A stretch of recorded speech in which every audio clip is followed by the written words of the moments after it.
I identify as a 13-year-old. Well, you know what? I mean, a part of me says, all right, let's explore it. Now recording. Oh, I love that sound. That's fun. Yeah, no, it's very useful. Great. So I just want to start by saying, thank you for even hopping in here with me and talking to me. I'm really excited to go through this. And I've been gathering questions both from myself as well as from people in my community. So I will try and ask these in a way that are reflective of the way that, I don't know.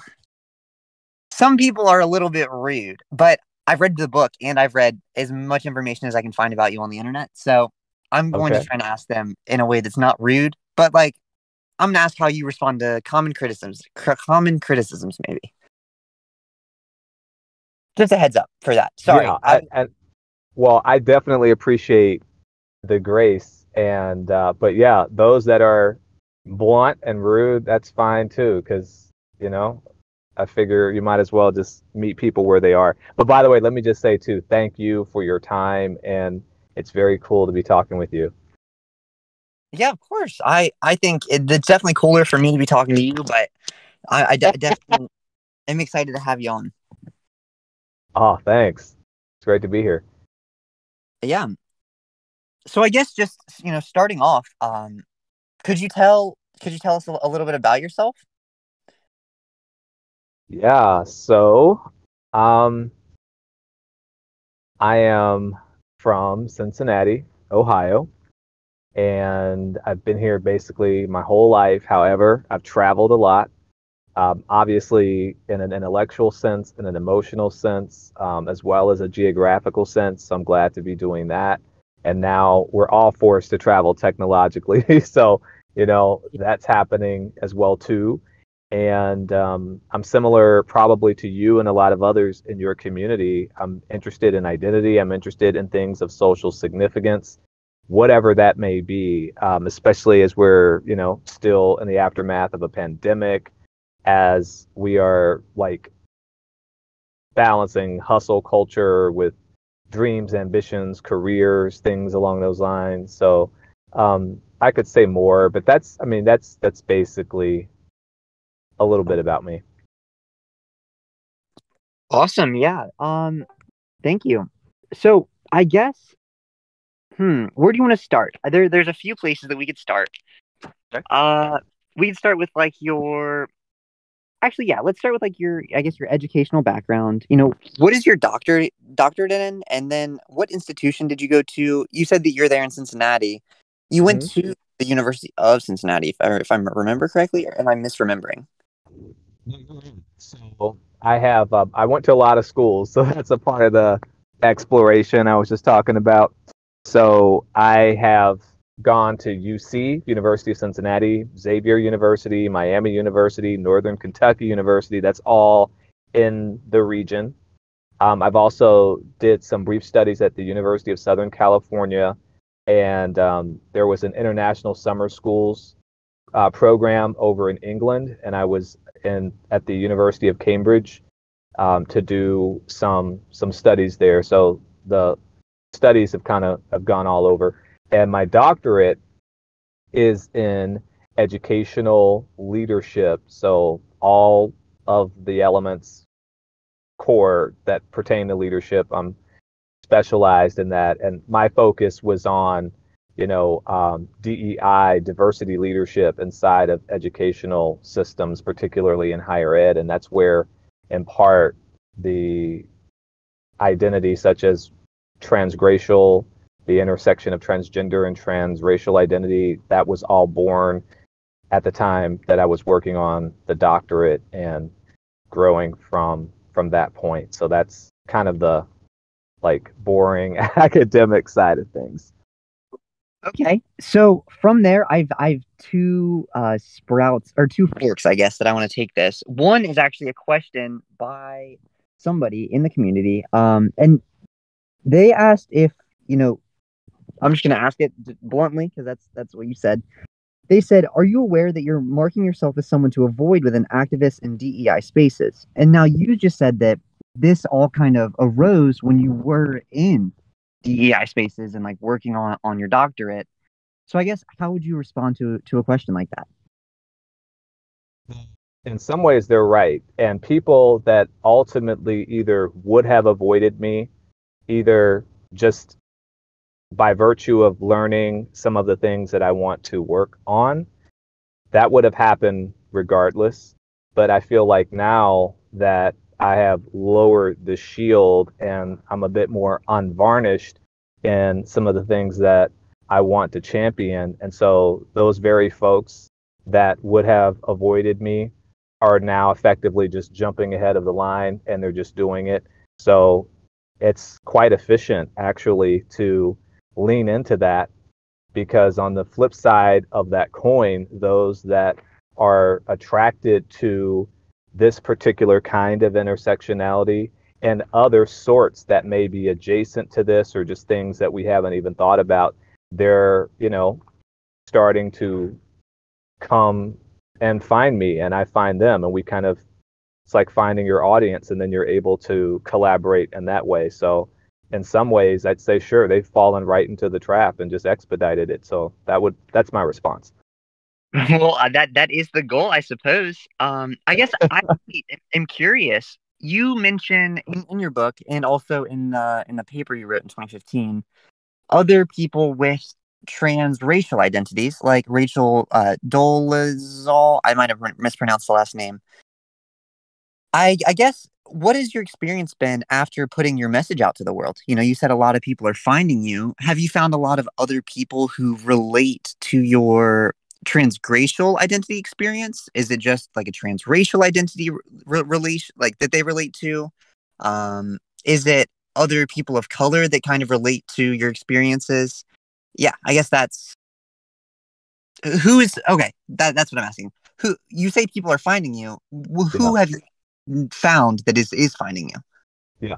And it's not like I'm having like some panacea. I'm not like flooded with people, but I think that I'm incrementally finding the right kinds of folks. Like right now I'm talking to you, and so I sought you out, but we're having a meeting of the minds. So I would say that in some element, your curiosity has drawn you here.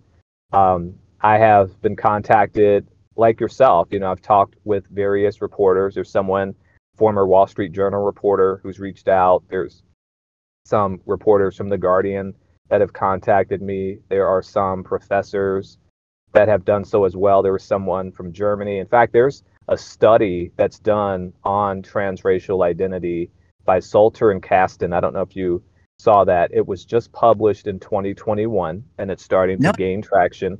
And I'll send you a link to that at some point. And what that study has done, I think it's basically the first of its type, because there was so much that was not published at the time when I was working on the doctorate, because I finished that in 2016.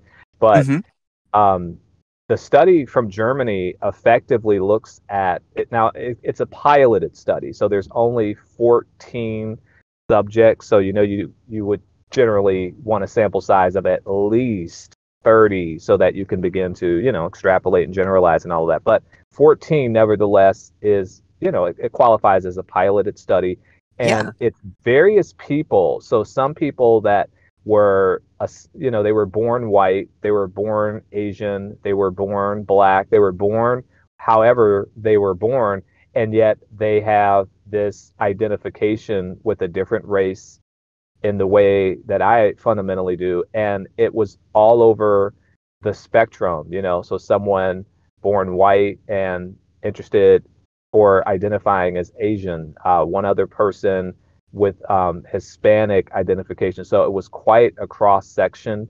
And there were some things there worthy of statistical significance, things that would probably be adjacent to body dysmorphia, things along those lines. But that my point is like that is something that's come into the quiver. So I recognize that this is still rare and it's going to be rare, and there's a lot of pushback. There's a lot of unresolved, I would say, pain as it relates to race, as it relates to cultural appropriation, as it relates to, I just saw your response to the Tyree nickels. I mean, that's in and of itself a whole different matter, but there's some overlap with it. So the point is like, yeah, like there's a slow synthesis, a slow build of people that want to talk about how many folks are continuing to challenge, the sum of their parts and the circumstance in which they were born, and recognizing that there are social cues, there are various, significant dynamics, seminal dynamics that end up happening, and we become the repository of that. Mm-hmm. And it effectively translates into kind of a mathematics or a kind of wiring mixed with our biochemistry and whatnot to see, this is how I identify. This is what makes sense for me to navigate through the world. Now, one of the things with that study from Germany, because I've spoken with one of the researchers in that, is basically is to the goal is to investigate to see if potentially there could be some genetic underpinning or some genetic influence with this that we don't know about. So a lot of it, I'm sure, is social, as I just alluded, with the social cues for sure. But Yeah. perhaps there is that, and especially, given a lot of people have done things like a 23andMe or, Ancestry.com or what have you. And many folks will see that I'm percentage of Welsh, I'm percentage of Nigerian, I'm percentage of Italian or, Irish or whatever it is.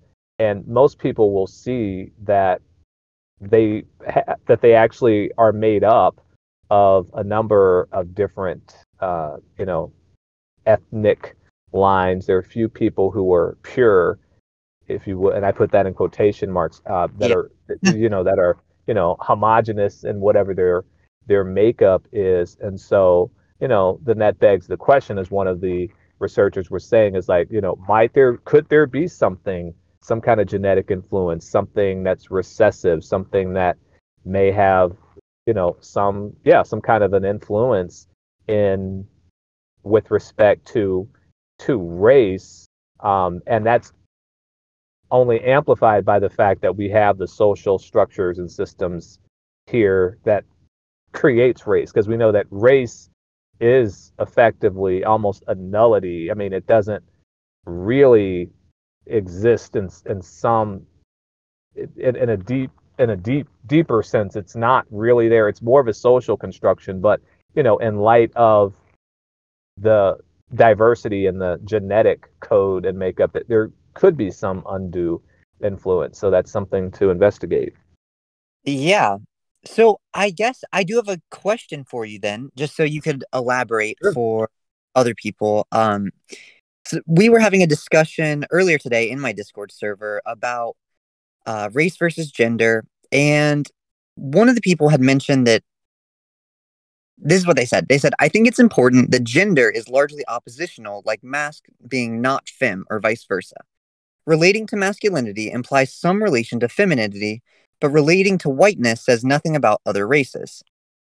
So I guess I'm curious from your perspective, what, like, in the same way that somebody would relate to being masculine or being not feminine or being feminine and not masculine, how do you think race plays a factor here? Because you said in some regards it doesn't exist, but in other regards it is like it.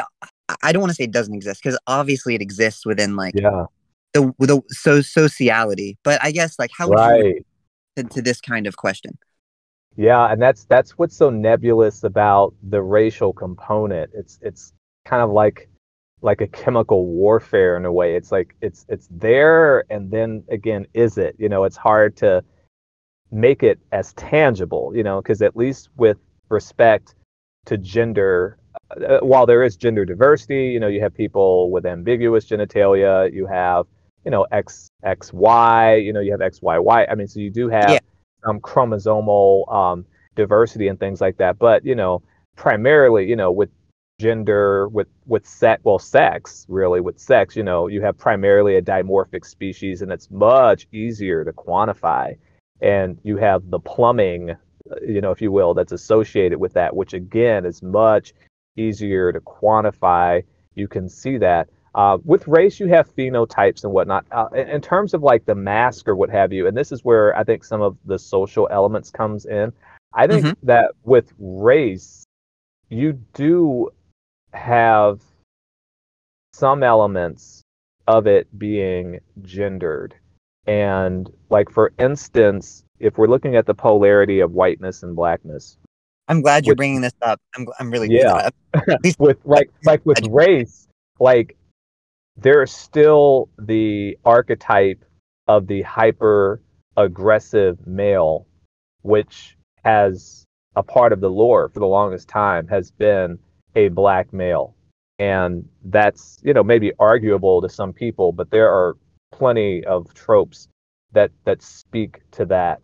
And in terms of hyper femininity, that has generally been, at least in the Western collective, the Western, ideals, I would say, hyper femininity, has been the province of white women. We could add Asian women into that too, or just anyone that's perhaps feminine and Asian, feminine and white, and Asian and white have been seen as adjacent, but that's a different conversation. So I guess if you were to apply some of the similar structures with respect to masculine, feminine, and everything else that's in between on that spectrum, it's almost like there's a corollary that you could extrapolate to with regard to race. Now, clearly, you can be hyper feminine and be black, and you can be hyper masculine and be white or Asian. I mean, there's not like a perfect bell curve or anything. Like yeah. you can see that, amongst the varying races and the whole spectrum of everything else that's in between. But I'm just talking about what's in the lore. So there is that. So that's what I would offer to that. And in terms of me, like it's just what's made sense. It's just a part of like what's in me. I didn't ask for it. It's just here. I've tried to attack any ignorance around it. That's why I've gone to school as long as I have. That's why I travel, like I said, I did. Yeah. And in spite of all of that, in spite of speaking about this on Netflix, I mean, speaking about this and traveling, in spite of all of that, like this is still here in my core. So it's like, okay, there must be something to this. And one other thing I wanted to add is in terms of this, I have seen in the Discord, so you've seen some of the servers that I'm on, Hmm. in the transracial Discord. I was surprised to see. Now it's small. There's only like roughly maybe 50 people in it, and maybe of that you've got a good 10 to 15 that are the most active. But Yeah.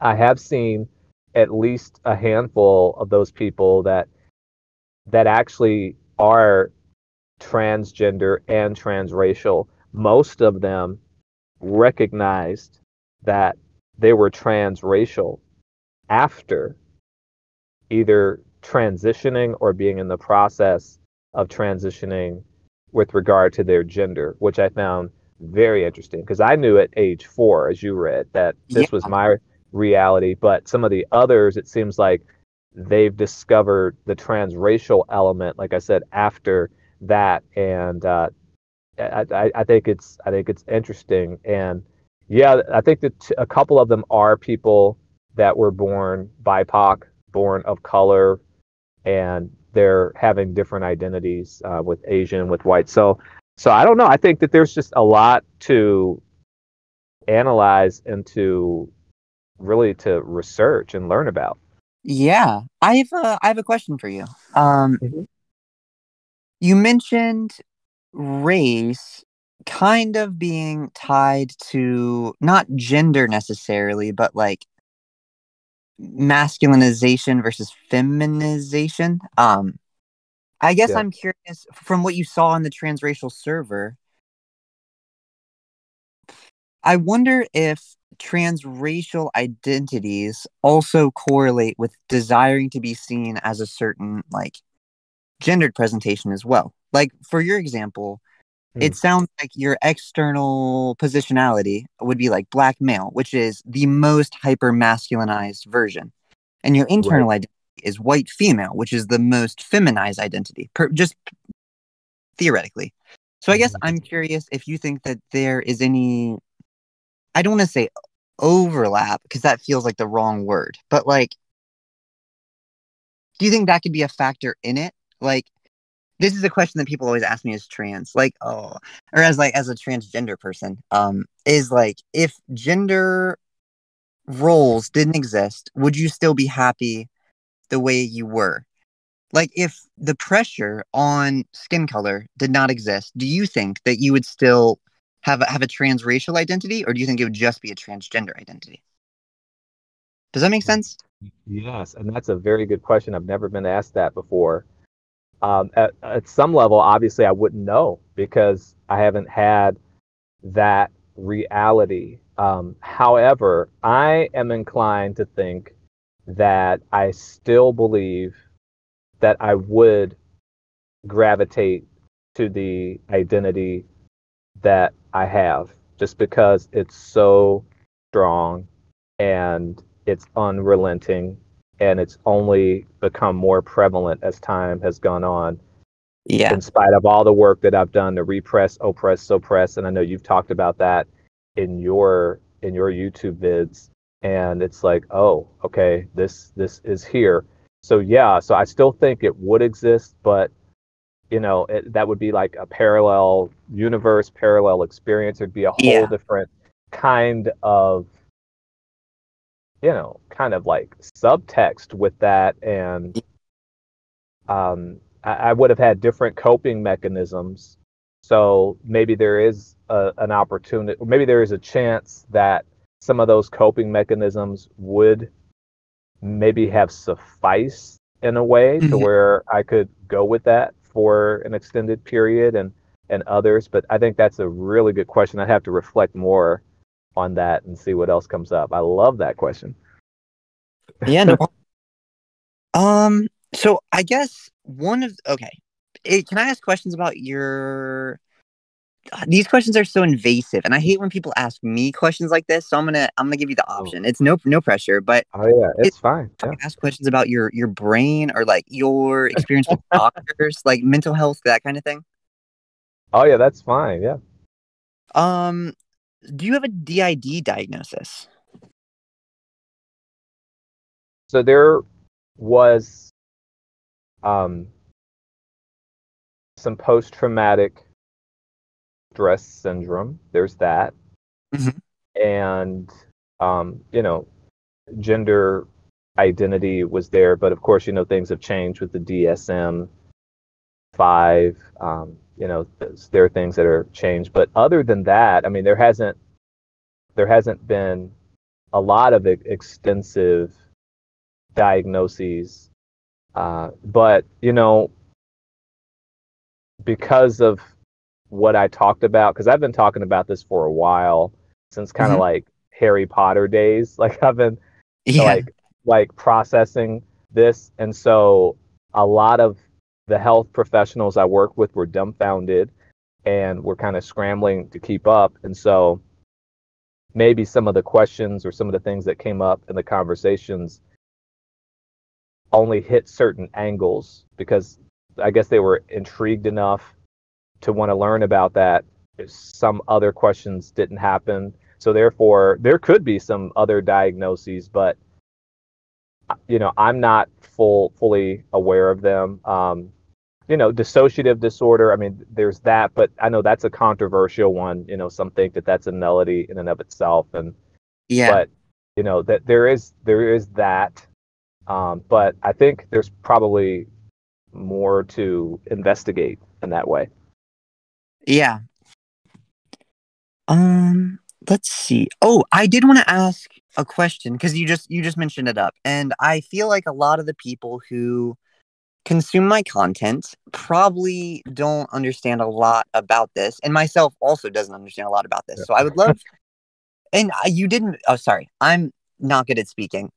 You mentioned in the end of White Girl Within, you had the fourth section, which was full of resources, Yeah. and like extra information that was related to you, but not specifically about you. It was just like information.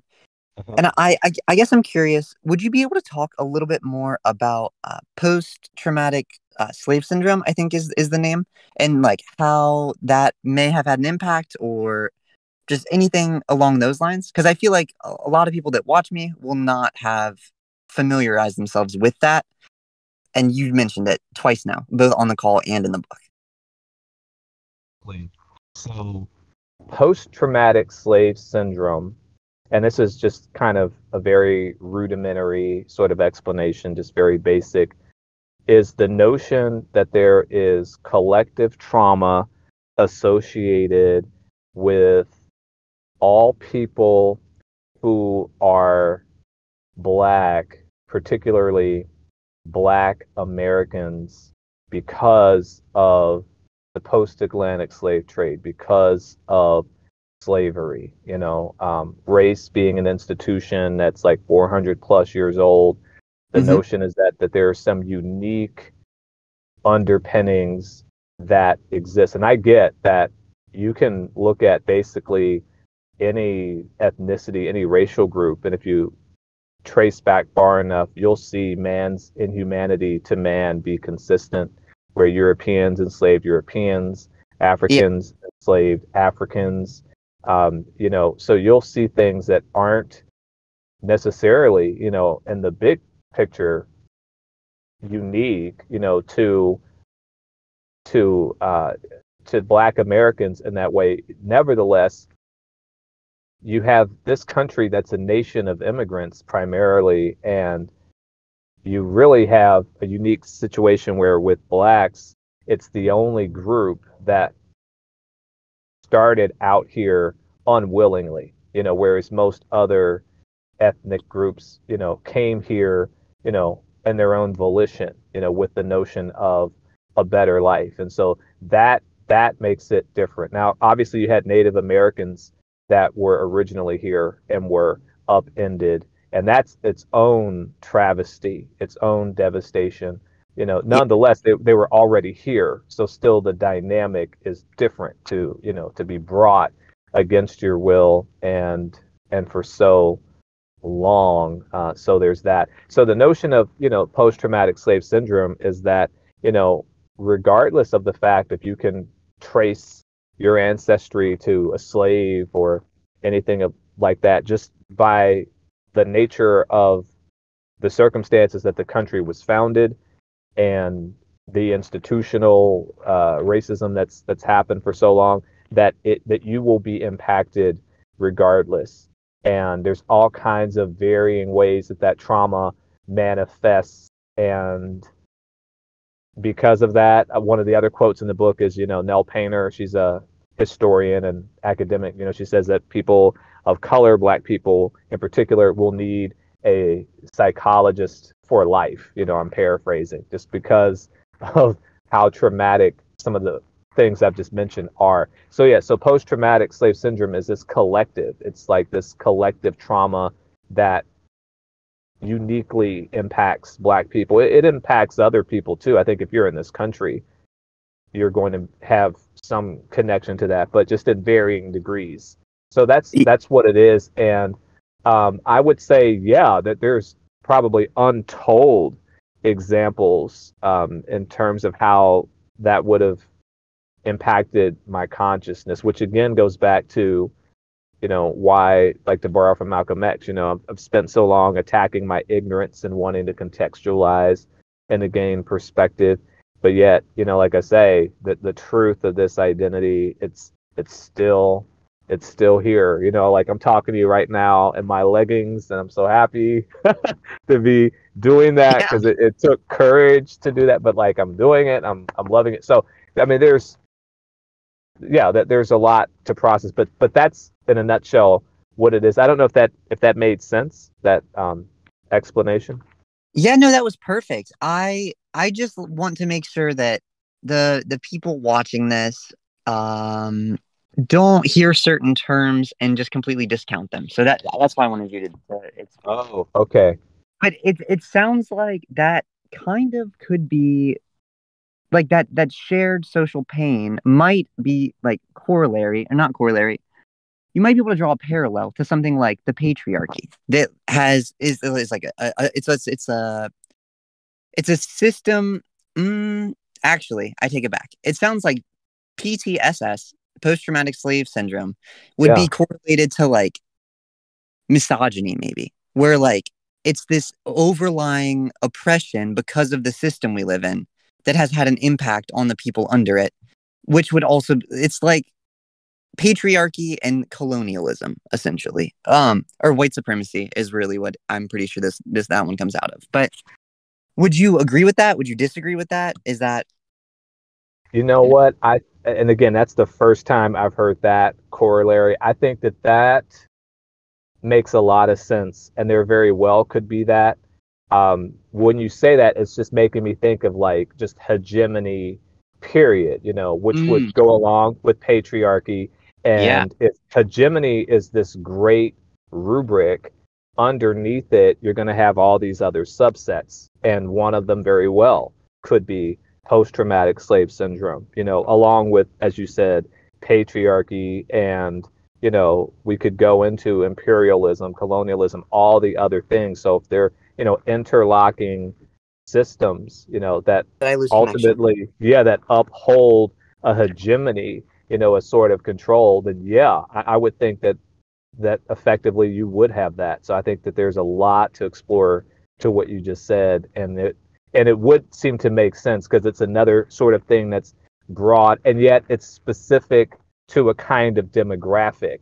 Just like if you were to like you say with the patriarchy, and you look at women and what's happened historically, then there's another demographic that has its own like cross to bear, if you will. And if you keep the various demographics divided, and to some extent even wanting to challenge each other or to be at odds, then you scatter any kind of focus to be unified, to maybe to topple or overthrow the hegemony, obviously. So yeah, I think that could be very valid. That's a really good, astute comment. Yeah. Thank you. Let me. I'm trying to think of what to ask next. Oh, you're great. You're like, these are really good. So as you're doing that, so a lot of people, it seems like they were resistant to the idea of my identity, I guess, or just to what I've proposed to you. Yeah, that seems to be how it is being perceived. I have found myself in Discord servers in the past for Yeah. things like transracialism, but like you mentioned, there's like nobody in there. There's not a lot of people actively telling their stories. So I think that it's very new. Like imagine being the first person to claim a trans, or not saying you're the first, but imagine being one of the first to claim a transgender identity. It's probably, people are going to be like, Yeah. what are you talking about? This Yeah. is ludicrous. This is not a thing that we acknowledge. Yeah. And speaking to like the hegemony and things like that, what I have seen in a lot of the like transracial discourse, and in other communities too, on Reddit and just in other places, most will spotlight, they'll say these are privileged white people, or people that appear to be white, Mm-hmm. that have that say they're transracial, and therefore they're saying that they're Asian, or they're Korean, or whatever it is, or it's like white people saying that they are of color, and it's like, well, that's just exercising yet again another element of white privilege, to be able to do that, and still yet to retain the white privilege. And whereas someone of color generally wouldn't be accorded and afforded that. And that's generally what it is. And that's why that's like what I've been seeing. I'm not saying that I'm saying that, but that's like what I've seen other people say in communities. Yeah. And that infuriates people, especially with the history of the minstrel shows and things like that, or other examples of, true cultural appropriation that has happened, which I get. And I think that true cultural appropriation needs to be dismantled. I disavow racism. I disavow the minstrel show and things like that, or people blackfishing or whatever they want to call. I mean, yeah, that's its own separate issue. I'm talking about insistent, consistent, persistent Yeah. reality here on this subject. And you're right. Without the stories, then it's very easy to deride, especially Rachel Dolezal, because when she erupted onto the scene back in 2015, I think the moment was hijacked to meaningfully talk about race, because even though she had good things going on, if you don't know already, she was leader of a chapter of the NAACP in Spokane, Washington. She was an adjunct professor, so she had real credentials and was like being an activist and doing things, but yet she was outed, and it made it seem like she was hiding something, and in some ways she was. And there are a few others that have come after her, and they just so happen to have been born white but identifying as something else and having to apologize. And so you then think, you know what, someone else that really did need that position, or was truly, a part of a historically marginalized community, they could have been in that position instead of it being, hijacked by someone that was pretending. Like, that's a notion, and I can appreciate that. So that doesn't do any justice to what we're talking about, and it would help some people to double down, some of those that are critics of the legitimacy of this. But I think if we can get, like you're saying, some real narratives out there, and to understand more of the context with it, and people to be transparent about things, from the Yeah. start, then I think it can help. But right now, yeah, the examples have just been, it's either just all about the aesthetic, so there's kind of like an exhibitionism element, or there's Hmm. some kind of like falsehood. Because like with Ollie London, you probably have heard about, like, now, Ollie is saying that they're no longer Korean. Ollie's saying, okay, I'm now detransitioning back to being a British male, which is what he was born as. Yeah. And if people desist or detransition, I mean, that's fine, but it yet again, it just kind of collapses, the legitimacy around this, which is unfortunate. Yeah. So I have a question actually, because people in my Discord, they say some of the things that you said that you hear out in the wild. And Yeah. I one of the underlying things that they say is, well, they don't say it exactly this way, but this is the general idea, is that Yeah. for you to be born as a white American specifically and identify as a black American means that you're pretending to be all these things, like you mentioned that people were saying about Rachel. And I think what they're saying, or like the underlying of what they're saying there, is that if you weren't born and haven't been exposed to maybe pressures that would push you into like post-traumatic slave syndrome, if you haven't felt that shared, I don't want to say burden, that shared oppression, um, that you mentioned earlier, Yeah. then you shouldn't get to identify as black. And I guess I'm curious of your thoughts on, is it important to have been, hmm, this discussion is so interesting because it's like a conversation people will have about transgender people, but it's about Right. race. So it's very interesting. But how do you feel? Do you feel like you need to have been socialized into blackness from a young age, or do you feel like transracial, specifically white to black people, or like white to other forms, because that's what most people have an issue with. Most people don't have an issue with black people identifying as transracial out of blackness, but they do have an Exactly. issue with white people identifying into blackness. Yeah. So I think at a minimum, you should have some kind of profound sympathy for that, um, for that experience. Because in truth, there are a lot of Black people who aren't necessarily born poor. They're not necessarily born in the projects. They may have access to certain things that very much some would say would be a part of privilege. Now, there's, the social hierarchy that exists. And so, in that, those kinds of things are there so that there are degrees of discrimination, but there are certainly people that are the exception to that. So, to say that you have to have a monolithic experience in order to be valid in the race that one was assigned, I don't think that is something that's true. Like, for instance, yes, I was born black and male, but I grew up with my mother, with my father. And if you look at the statistics, black women, the stats I've seen, you have a very high statistical likelihood of having a single black mother head the household.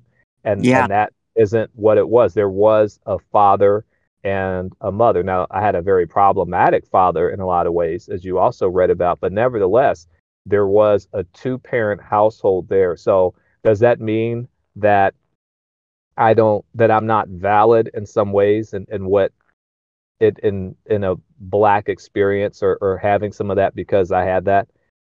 Also being an only child, that's also too a little bit different as well too. There's usually more than just one child in a lot of the black households. Yeah. So my point is that there are exceptions, and I get that certain things prevail over others, but that I think goes back to my point of look at the shared experience there, because actually I did have growing up. I was ensconced in a culture with a lot of white people. The preschool that I went to was majority white. Mhm. And when we moved to the first house that I lived in, the childhood home, there were a lot of white people that were there as well. There were a lot of white people in my elementary school, just the same too. So, in terms of having been inculcated, if you will, yes, I did have that. Rachel Dolezal, for example, I mean, she said that she grew up with her parents adopting black children, and she had a very, very like profound kinship with them, and she was a child at that time, and there are some things from there that she internalized. So that's my point, is that you have to look at the individual narrative there, but just to say that, well, if you aren't a part of the monolith, that then it's not valid. I think that's unfair, and I think that it's more complex than that. I do get a collective and shared experience, and that's meaningful too. But if you're looking at the calculus of it all, you should factor in someone's story that's there. But for those that do have elements of privilege, I mean, yeah, I mean, I think it could be meaningful to appreciate that, whether or not if you want it, to recognize that that's there. So there's a lot to contextualize. Absolutely. Yeah. Okay. I have a question. Oh my gosh. The chat is rolling in. There's like 3 questions I'm behind on, but I have one question before I ask those. Okay. Do you think that I don't know how to phrase this. Growing up, I have heard a lot of my friends mention, and I've also seen it like witnessed and exhibited. I unfortunately have probably exhibited behaviors like this as well. Yeah. Of people classifying things as like white behaviors. I feel so gross saying this because it just makes me think of like my ignorance of the past. But like, for example, a lot of people will, and you mentioned this in your book, where people will be like, oh, you want to be a white blank so bad. Like, oh, like you want to fit in with white people. And Yeah. I guess I'm curious.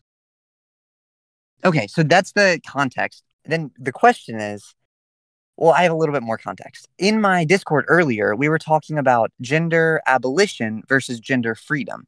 gender abolition being like the removal of gender versus gender freedom being gender exists, but you're free to like identify wherever, you're free to like explore various genders. You don't have to be a certain sex to be a certain gender. It's Yeah. more like the freedom. And I guess I'm curious, in your personal view, do you think striving towards racial abolition or racial freedom is better? Like, how would that look? Do you think that there's a difference between like whiteness and blackness inherently, or is that just because of the fact that we had slavery for many, many, like, not just slavery, but like the institution of Yeah. racism? We still have it embedded within our current legal systems. Like, I guess, yeah, my question is, first of all, do you think racial constructs have any validity in like a vacuum? And then second of all, do you think that we should move towards abolition or freedom of racial identities? There we go. That's what I got. Yeah. Got it. Yeah. I like the idea of freedom because I still think that it's fine to be seen in accordance to either your ancestral line, if you're cisgender and cisracial and you want to acknowledge that, or if you're trans in some way and you want to acknowledge that just as well. I think it's fine to be seen in accordance to who you are, your phenotypic expression, your modified expression, whatever that looks like. I think that freedom is good. Now, abolition, in terms of race, obviously you wanted to dismantle slavery. Like you did not want to have that exist whatsoever. And that makes perfect sense. But I think to be able to celebrate the plurality of what we can bring is beautiful. And you can foster more empathy, sympathy, etc., for your phenotype and for what it is that you can like and adopt. Just like a lot of us, we like pizza. A lot of us, we like sushi. We like things that come from different cultures, but we adapt it. We adopt it and adapt to it, and we make it a part of the lore, and we celebrate where it came from. But yet we have the freedom to interact with it, to make it a part of our daily lives and not, really think much more than that, other than that we can appreciate it. So I think that the freedom is like a liberatory practice that can really help to therefore to celebrate the diversity and then hopefully could, chip away and dismantle at race or at the notions of the restrictions that can come with race and the isms, that go along with it. So I would definitely champion that aspect. I think is the freedom side Yeah, of it. interesting. Yeah. And then I guess, okay, let me catch up because I'm Did that make sense, by the way? I think it made sense. I am not going to lie. I do struggle to relate to some of the things you say in regards to race, considering I am like, I can't relate from my own lived experiences. I can only Oh, relate okay, yeah. in that, like, intellectually, I have read similar experiences. So, like, I've never experienced racism in like a direct way. So they're not even racism necessarily, but like, mm, it makes sense. You made sense. That's all I got. Sorry. Are you sure? Okay. I think so. Because, well, okay, so this is the somebody asked this question and then they said, is this a problem with the definition of white culture? Like, what is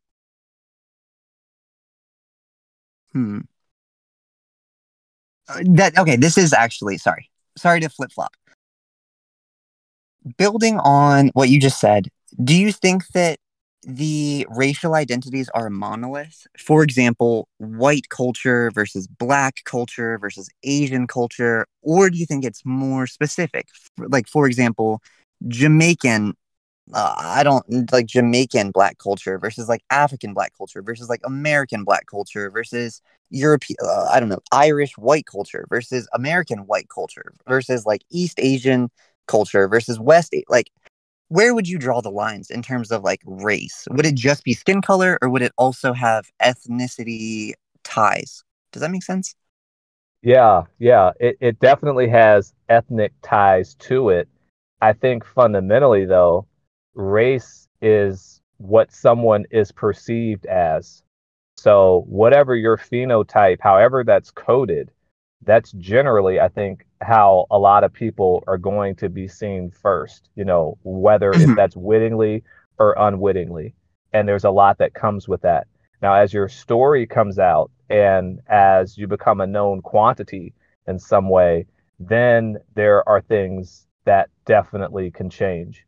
I think if people, when they find out I have a doctorate, I'm a professor, I've done certain things, all of a sudden there's a kind of gloss that is over me, to some people, and they may treat me differently than if I didn't necessarily have those things.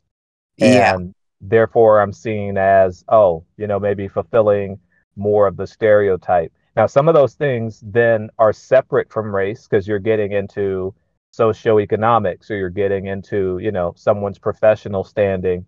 But if you're starting to go into the whole like monolith or, stereotype thing, if I were closer to maybe what the collective idea is of the stereotype, then yeah, that would be there. But because there isn't a lot of that, then yeah, but it takes a lot of work, to see Yeah. someone differently. So, yeah, I do think that, which goes back to some of why I think there's the pushback is because, yeah, inherently the monolith is effectively there. I mean, it's been chipped away at. The stereotypes that go with that, for sure, have been challenged and confronted. But at the end of the day, I also think um, that it still exists, and that's a part of why there's again like some of the pushback with the notions that we're talking about today. So, you have to factor that in. Yeah. No, definitely. Somebody asked, is there a difference between one drop versus consuming whiteness and multiracial folks versus like what are you I feel like you might have just answered this a little bit, but like what is the difference between consuming whiteness as like it is I not to say like it is the primary culture, but like assuming we live in a white supremacist culture is what I should say, and you are consuming the culture, you are consuming like that whiteness, that white supremacy as a non. Oh, I actually don't think I understand what they're asking with the question. Well, So I let me jump in with the one drop rule. So, like with the one drop rule, that's something, you know, that was a part of, I think, like the Jim Crow era. So basically, yeah, if you were one drop black, then you were black, no matter what you looked like. And that certainly would enforce a hegemony, that certainly would, that's very racist. I mean, that's yeah. what the law was intended to do. Now, there are a lot of jurisdictions where that has been removed. And because that's been struck down, what's happened is effectively you've had the opportunity for people to be able to redefine themselves with respect to their race. Hmm. People that immigrate to the country that may be Hispanic, and we say Hispanic is something different than white, but you'll see lots of times on census materials or demographic materials, Hispanic, and it'll say, white Hispanic or non-white Hispanic, like there's a delineation that's there. So there are people that are Hispanic that have an option to identify as white because it's a part of what is in the census, what's in the legislation, Yeah. and you have this absorption that can happen. So the point of what I'm saying is that in and of itself, I think, speaks to the malleability of race from the legal standpoint, and that's a part Hmm. of the chipping away of the monolith in some ways, like we were just describing, and even in some of the stereotypes, and that there are more permutations and options. Because you were just asking about So where do you draw the line between, well, there's black, there's white, but then are you Jamaican black or Yeah. Haitian black, or if you're white, or what if you are, from Ireland, or you're Welsh, as opposed to you're Midwestern, from some part of the outskirts of Chicago or what have you. Yeah, like all of that is certainly valid, but yeah, just the fact that the one drop rule, like that's like struck down in a lot of ways. Like that's an example, and that sets up a continuum in this way, when it comes, I think, to race and where we are with technology and the surgeries, and there's a lot more interracial relationships, and so you have more diversity and appearance. And I think that, yeah, that you're going to see new phenomena show up. And so a part of what we're talking about, I think, is a part of all of that, all of the above. Yeah. Can I ask you this? Do you think transracialism is a new concept, or do you think it's just new to like discourse? I think it's newer to discourse. I think the earlier versions of being transracial would be to pass. So like Larsing's Passing, from the 1920s, talks about, a light-skinned woman that was black but passed for white, and that would make sense, in, post-Reconstruction Jim Crow era. You've one of you mentioned University of Cincinnati. Now, this president was actually there once I already had graduated, but Gregory H. Williams, and he's also in the book too, he was the president of University of Cincinnati for a while. And if you were to Google him, he appears to be a white male, and many would accord him as such, but he discovered that he has black ancestry and that he was black. And once he discovered that, he actually changed how he identified himself and how he acknowledged himself.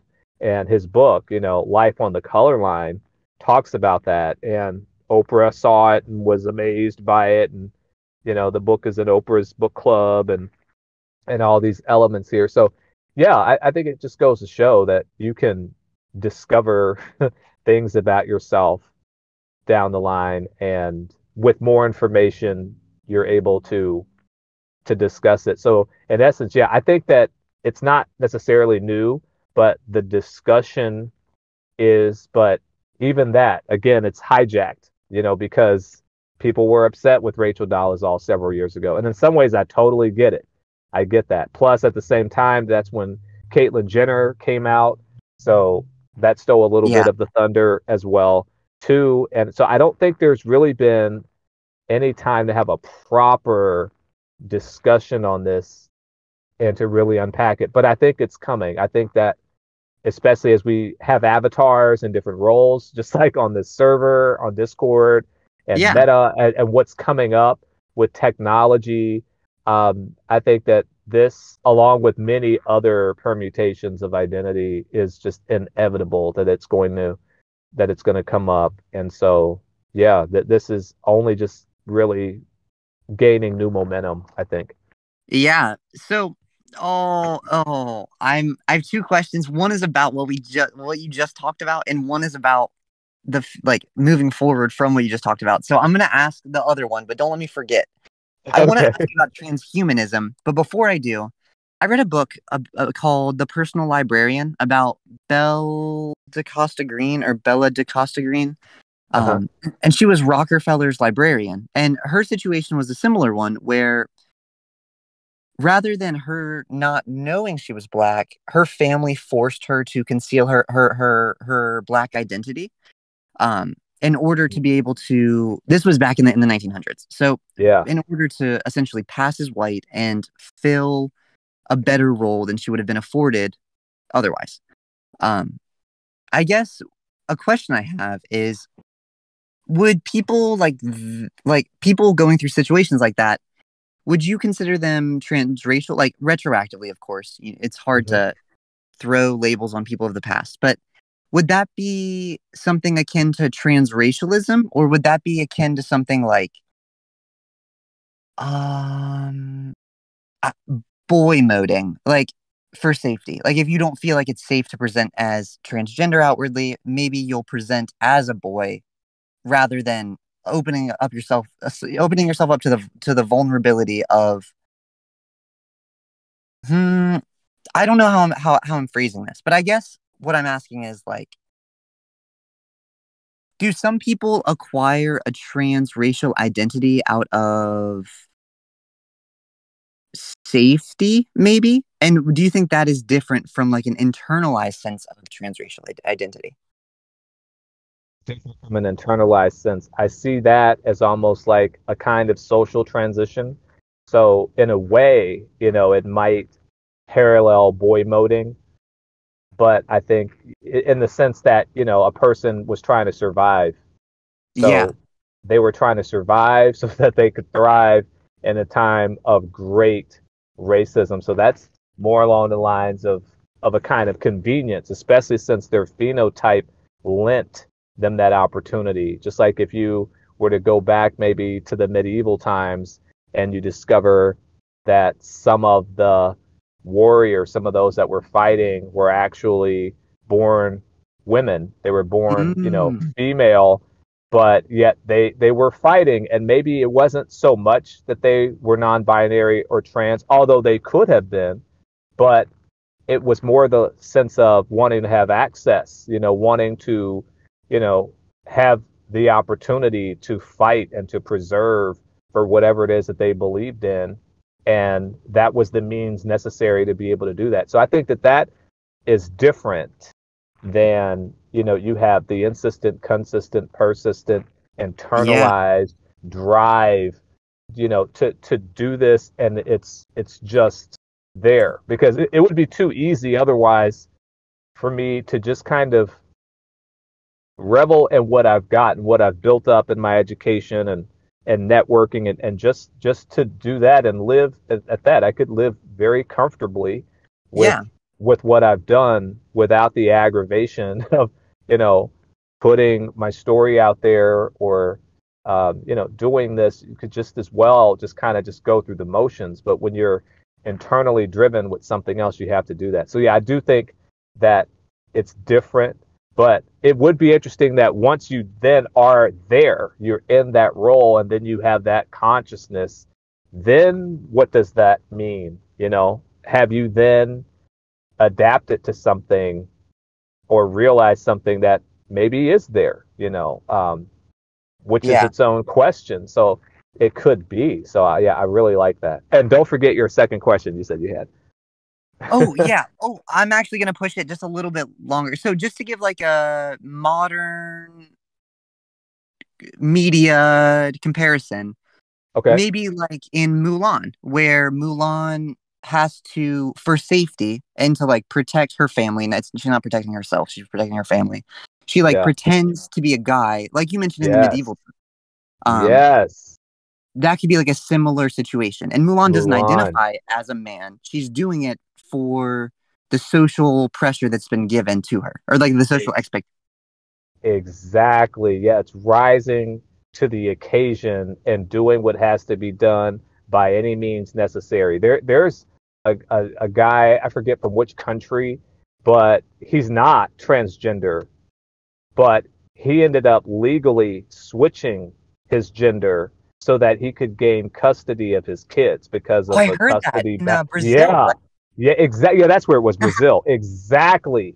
And he's not transgender, but he did that with, again, the social implications, the legal implications of it, and he did what he thought he had to do to gain access there. So that's like a sense of duty, and that's a whole other question. There's problems with that, obviously, but yeah. So I love the modern examples. Yeah, I think that that's spot on in both cases.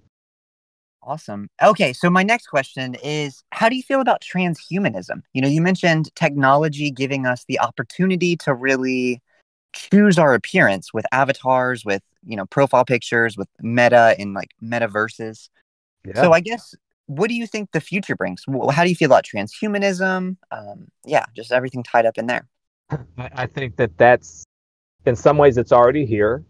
If you look up, you might have heard about the black alien. the guy that effectively transitioned into that. I think he was born of Hispanic background, really like handsome guy, by the way, too, like just kind of classically handsome, but ended up drastically altering his appearance to look like a black alien. He tattooed his skin black, his eyeballs black. He had his nostrils removed. I mean, he's has all these Oh, implants and I yeah. yeah, you know who I'm talking about. As soon as you Yeah.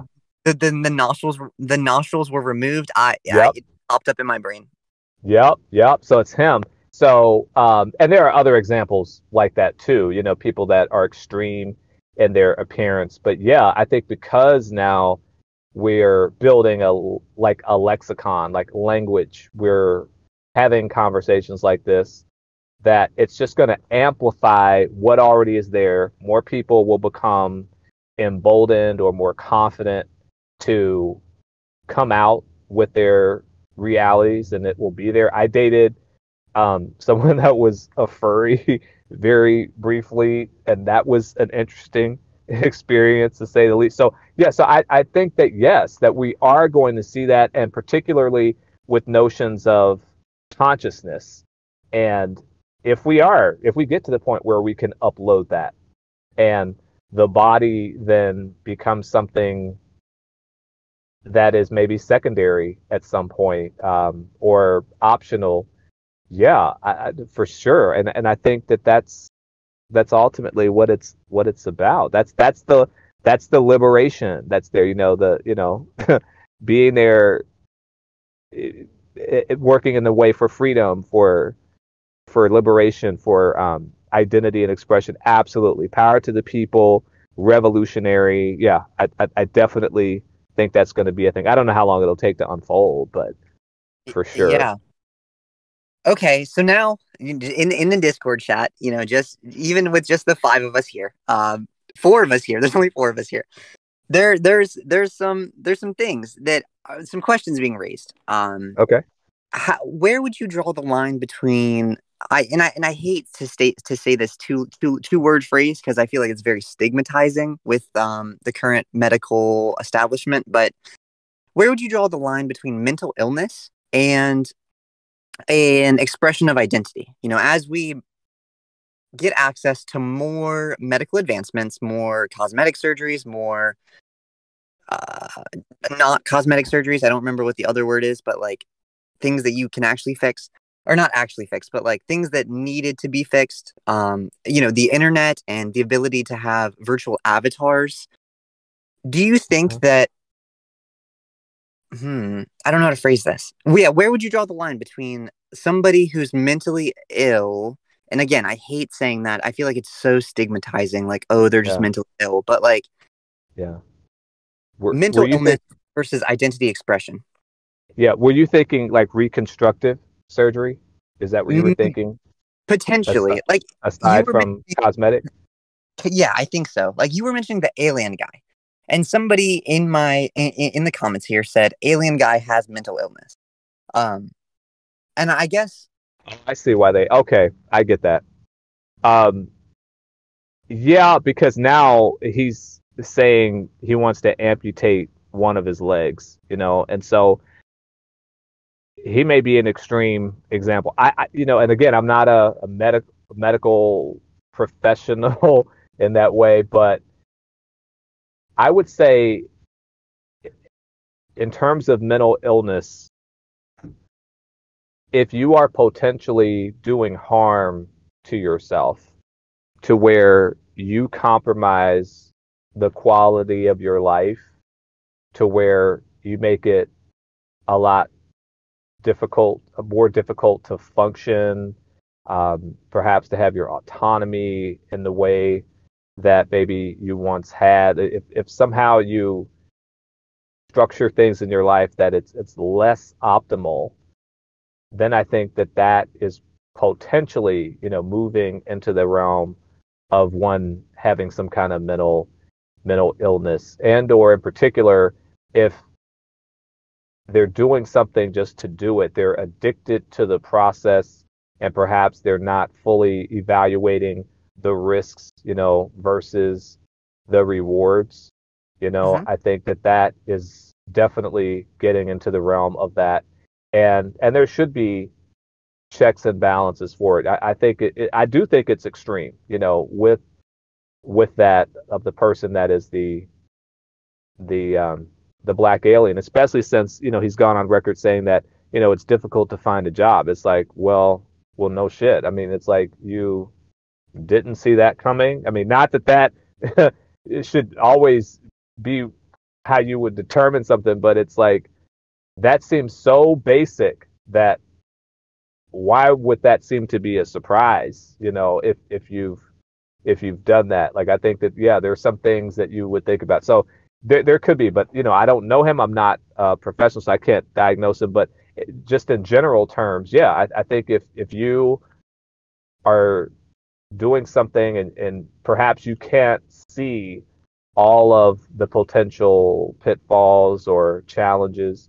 then it's something to look at. But if you feel that you're informed and you know what you are in for, then that's a different circumstance as well. So yeah, so we do have to be mindful of that, and that's I guess why the mental health professionals they take the Hippocratic oath and they don't want to do any harm. So they have to Oh, find ways to foster that. Yeah. I have to ask it. What do you Yeah. say to the people that use that same argument against transgender or transracial people? They just don't fully understand what they're doing. They're mentally ill.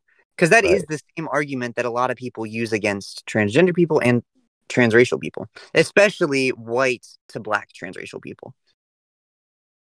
Well, I'd say the difference in that is a lot of that is some of it's phenotypical, some of that you have surgeries and what have you, but generally within it's not like three standard deviations away from the mean, where a person, is in a more unexplored area, such as different species, and they may remove their ability to walk and potentially to see and do other things, like they're compromising the functions, of their body in such a way. Now, I get that there can be complications that can happen with varying kinds of gender affirming surgeries and things like that, but that's with much more predictability. A person is still within their own species. A person is, that's transracial, transgender, or both, they're still in their humanity, and they are looking to align themselves in such a way that just helps them to live better and to relieve depression, to relieve dysphoria, and to be able to thrive and to do more. And I think that's different. Like, unfortunately, Black alien is struggling for a job, but you can have someone that's transracial or transgender that with a more aligned reality, um, they may find it's actually maybe easier to feel more confident to get the job because Gotcha. now they're themselves. So that's where I see the difference. We're still in the same species and the sort Yeah. that's here, and you're operating in a realm of much more predictability and stability, in terms of that. Different species is much more uncharted territory.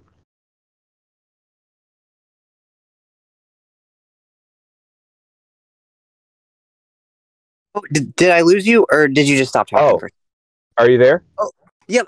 Sometimes it cuts out, so I never know if you end the sentence or if it just cut out for a second. Oh, did that make sense? Yeah, that makes Oh, sense. good. Okay. I now I have a follow up though. So stretching to like transhumanism and Uh-huh. going. I made a video one time and it just explained how cis means like within and then trans means outside of. Um, like transcontinental means outside of the continent that you started in is implied.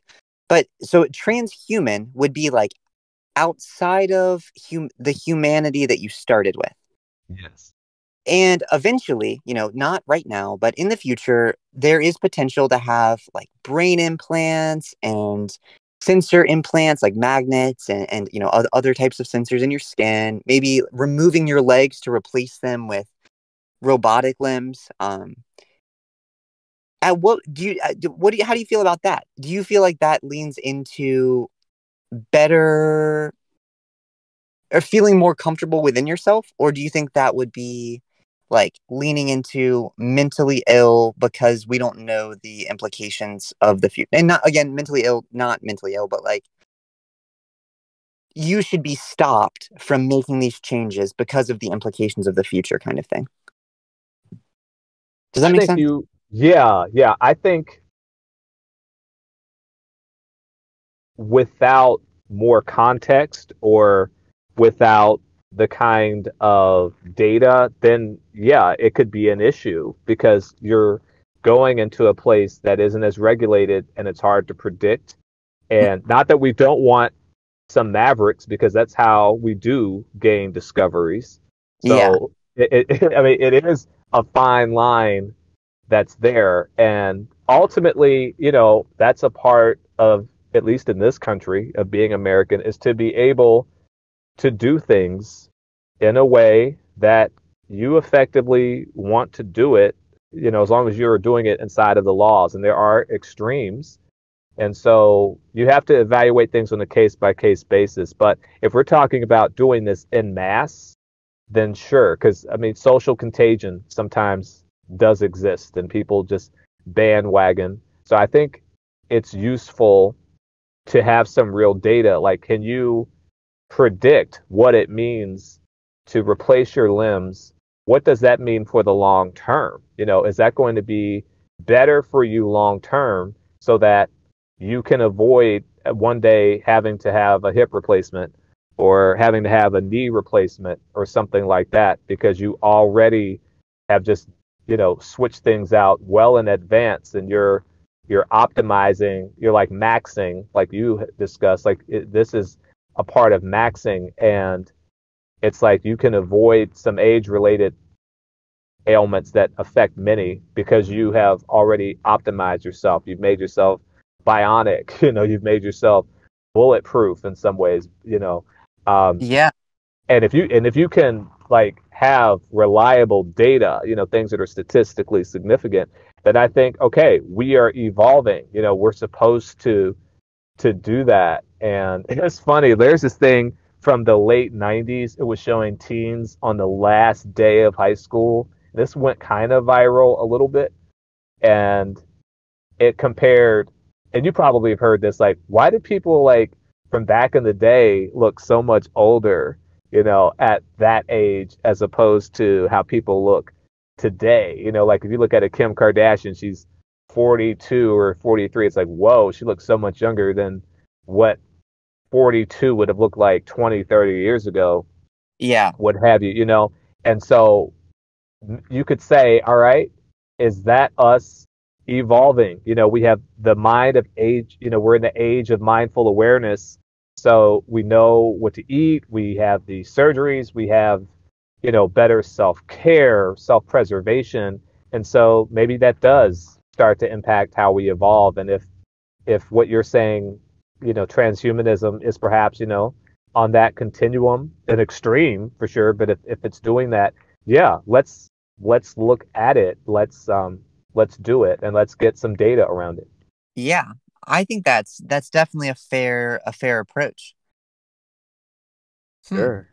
Now, okay, I've been pushing this one off for a little bit because some Oh. people are a little bit snowflakey about this question. But Okay. what kind of economic policy do you support? Are you capitalist? Are you anti-capitalist? Are you socialist? Are you anti-socialist? Are you communist? Are you anti-communist? Man, I hope this doesn't. No pressure to put Oh you on the no.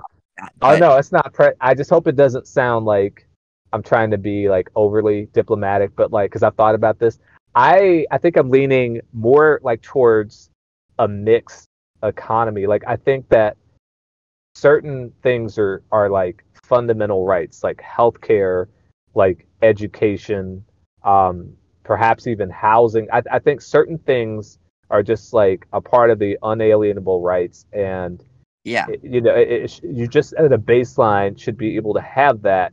Nevertheless, in terms of, and this goes back to freedom, racial freedom, gender freedom, identity freedom, what have you, you know, I like that we can have the option to create our own narrative, chart our own course, and become the kind of professional that we seek to be, and to travel and to do things and not have our expression muzzled, or the risk of that, if you were to have like communism or things like that. So some kind of hybrid between capitalism, but not hyper capitalism. Hyper capitalism, I think, is more of a problem than capitalism itself. Do you think that's Because what we're in if you can today? share the wealth, if you can share, what's that? Do you think that's what we're in today? Like a Oh half yeah, for capitalism? absolutely. Oh yeah, because just look at the difference in how much more CEOs make today versus, when your grandparents, great grandparents, Yeah. we're working. There's quite a difference, and there's a lot less shared governance and whatnot. And I get, all right, some people you're going to make more because you pay them for the aggravation.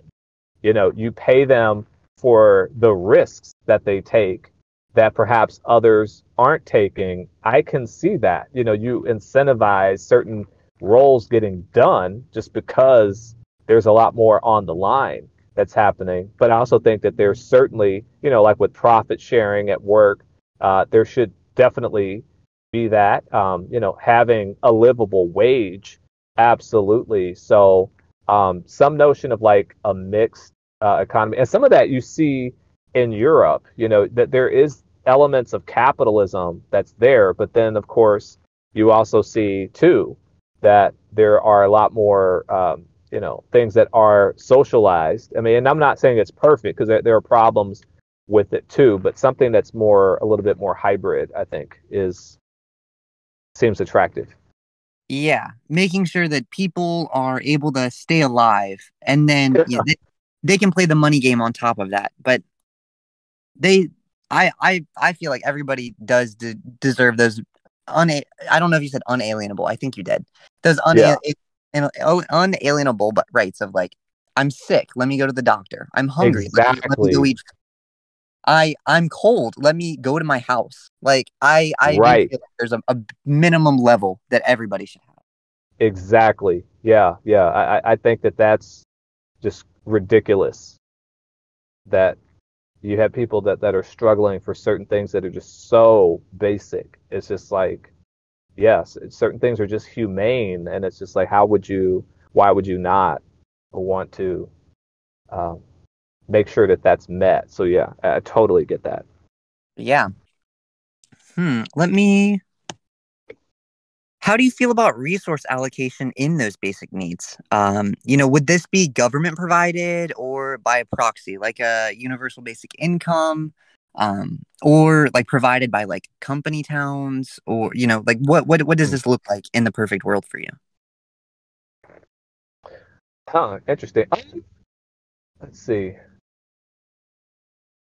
I'd say probably, yeah, probably government, probably it's just the way that the taxes work. I mean, you have a tax Yeah, code, and many of us don't understand it. It's so complex, but a tax code that just, I mean, what is it Warren Buffett said, that it doesn't make any sense that his secretary, is paying a higher tax rate than what he's paying. I mean, that's a really like basic example, but I think that's just showing that there are clearly some things that that need to be reworked, and it seems yeah, like that's something that could definitely be done. And just seeing like what's happened with all these tech layoffs lately, um, even in spite of record profits and all of that, like loyalty to shareholders and whatnot. Yeah, I think there's a way to redistribute in a conscious way, in a meaningful way, not penalizing those that have done well. I mean, if you've done well, that's great, but I think there's a way to recalibrate, the tax system so that it is more equitable.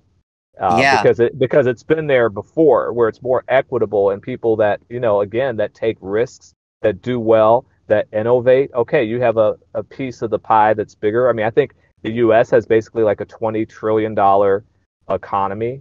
There's like a 80 to 85 trillion dollar economy around the globe, if I'm not mistaken. So I think that there's certainly ways, and smarter minds, much smarter minds than myself, in this area, could figure out how to uh, work that so that, again, it's more equitable. I know that it can be done, and you can still have people who do well to be rewarded. But again, I just think the hyper capitalism is there because everything is a subscription now, right? It's like, wow, everything is a subscription. I mean, You don't own everything is like, anything. yeah, so it's like, geez, like there's always something uh to pay for, and it just, and inflation is where it is. So yeah, so making it equitable with redistributing what we have.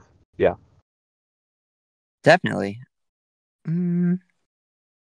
And then the one of the questions somebody asked was, do you think that this would be done directly, like in a way where you go to the doctor, you don't have to pay anything? Or do you think that Hmm. this would be done in a way where you're given like a stipend? You're given X amount of money per month. You can choose to spend it at the doctor where you'll have to pay, or you can choose to spend it at the grocery store where you'll have to pay, or you'll have to spend it. I don't know. Any other, maybe you're going to a gender clinic, for example. Not everybody will Yeah. do that, so you're using some of your stipend to do that. That kind of thing. Right. Yeah. Yeah. And that's where the tax code can come in, like things like HSAs and FSAs, Hmm. flexible spending accounts and health spending accounts, and then like I think like with the HSA, like if you the health spending account, it's only for health, Yeah. but up to a certain point, to where, like, well, if by a certain date, you didn't utilize the funds or exhaust all of your funds for health, like it then converts to a Roth, or it converts to something else that then has more options, to where it's just cash, and it's something then that you can use in more ways than just health related. So based on what you're saying, why not? I mean, it may have its fundamental reason for being whatever it is, but then, you know, if there's something left over and you haven't used it for the original purpose, and sometime maybe it converts and then it becomes, more broad in terms of how you can use it. So Yeah. yeah, are you going Okay. to run for? Do you plan to be political one day? Like, do you want to run for office? Um, that's a good question. I'm not sure. I don't feel like I would do very good in politics. There's a lot of like BSing that has to go on. That Exactly. Yeah. not really my style, if I'm being honest. Exactly. And see, that's the thing. When I was, and I don't know if you feel like this, because you said at one point you were like more repressed, but like if I were, yeah, when I was like more repressed, like I was very much wanting to do politics. And that's so interesting because I was so repressed I didn't even really know it or wanted to own up to it. And Yeah. that's when I was most interested in politics. And now that like I'm in this growing in authenticity, it's like, oh man, just like what you said, like I don't know how you could, yeah, especially with the way things are now, so divisive. I don't know how you Yeah. could really do it without that. It's like, no, I wouldn't want to go back to what I just like freed myself from. It's like crazy. Yeah. That's really interesting that you mentioned that because I feel like that in many aspects where while I was repressing a lot of aspects of my identity, it Yeah. was a lot easier for me to do things like Hmm. capitalism or like politics, or I felt more motivated I had a lot more drive to do things externally. Whereas now I've spent a lot of Yeah. time working on things internally, and it's like, okay, now I'm tired. I'm good. I don't want to go do that. Um, Ex- yeah, it's fun. That's I funny. guess I'm curious, are there any other things like that for you? What has changed as you come to accept yourself more? Hmm. Wow. And some of it is just still unfolding, so I'm still discovering it. But I think one of the things now is like with writing. So it is like, again, telling this story, especially since there's so much room for stories like yours and mine and people in your community.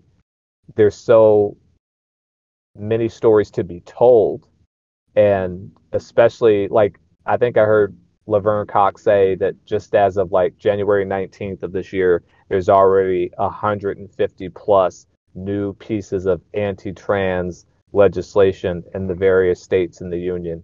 I mean, just from January 19th of this month, that does not count all of what was there from last year and before that. I mean, not even 3 weeks into the new year of 2023, and you have that much opposition. I mean, it's a witch hunt, and I loved how she tied that to going back to some of the pink stars that people wore, in the concentration camps, and just looking at what happened in Germany, with Magnus Hirschfeld and what he was doing with Lily Elbe, and what was then experimental, and trying to help with gender affirming care and how that was, attacked and dismantled. And it's like, look at effectively a century or so later, roughly, that you have, all these new elements happening here. So it's frustrating. So for me, it's like, let's tell these stories and I guess balance it in some ways with understanding what some of the mechanics are in politics and government,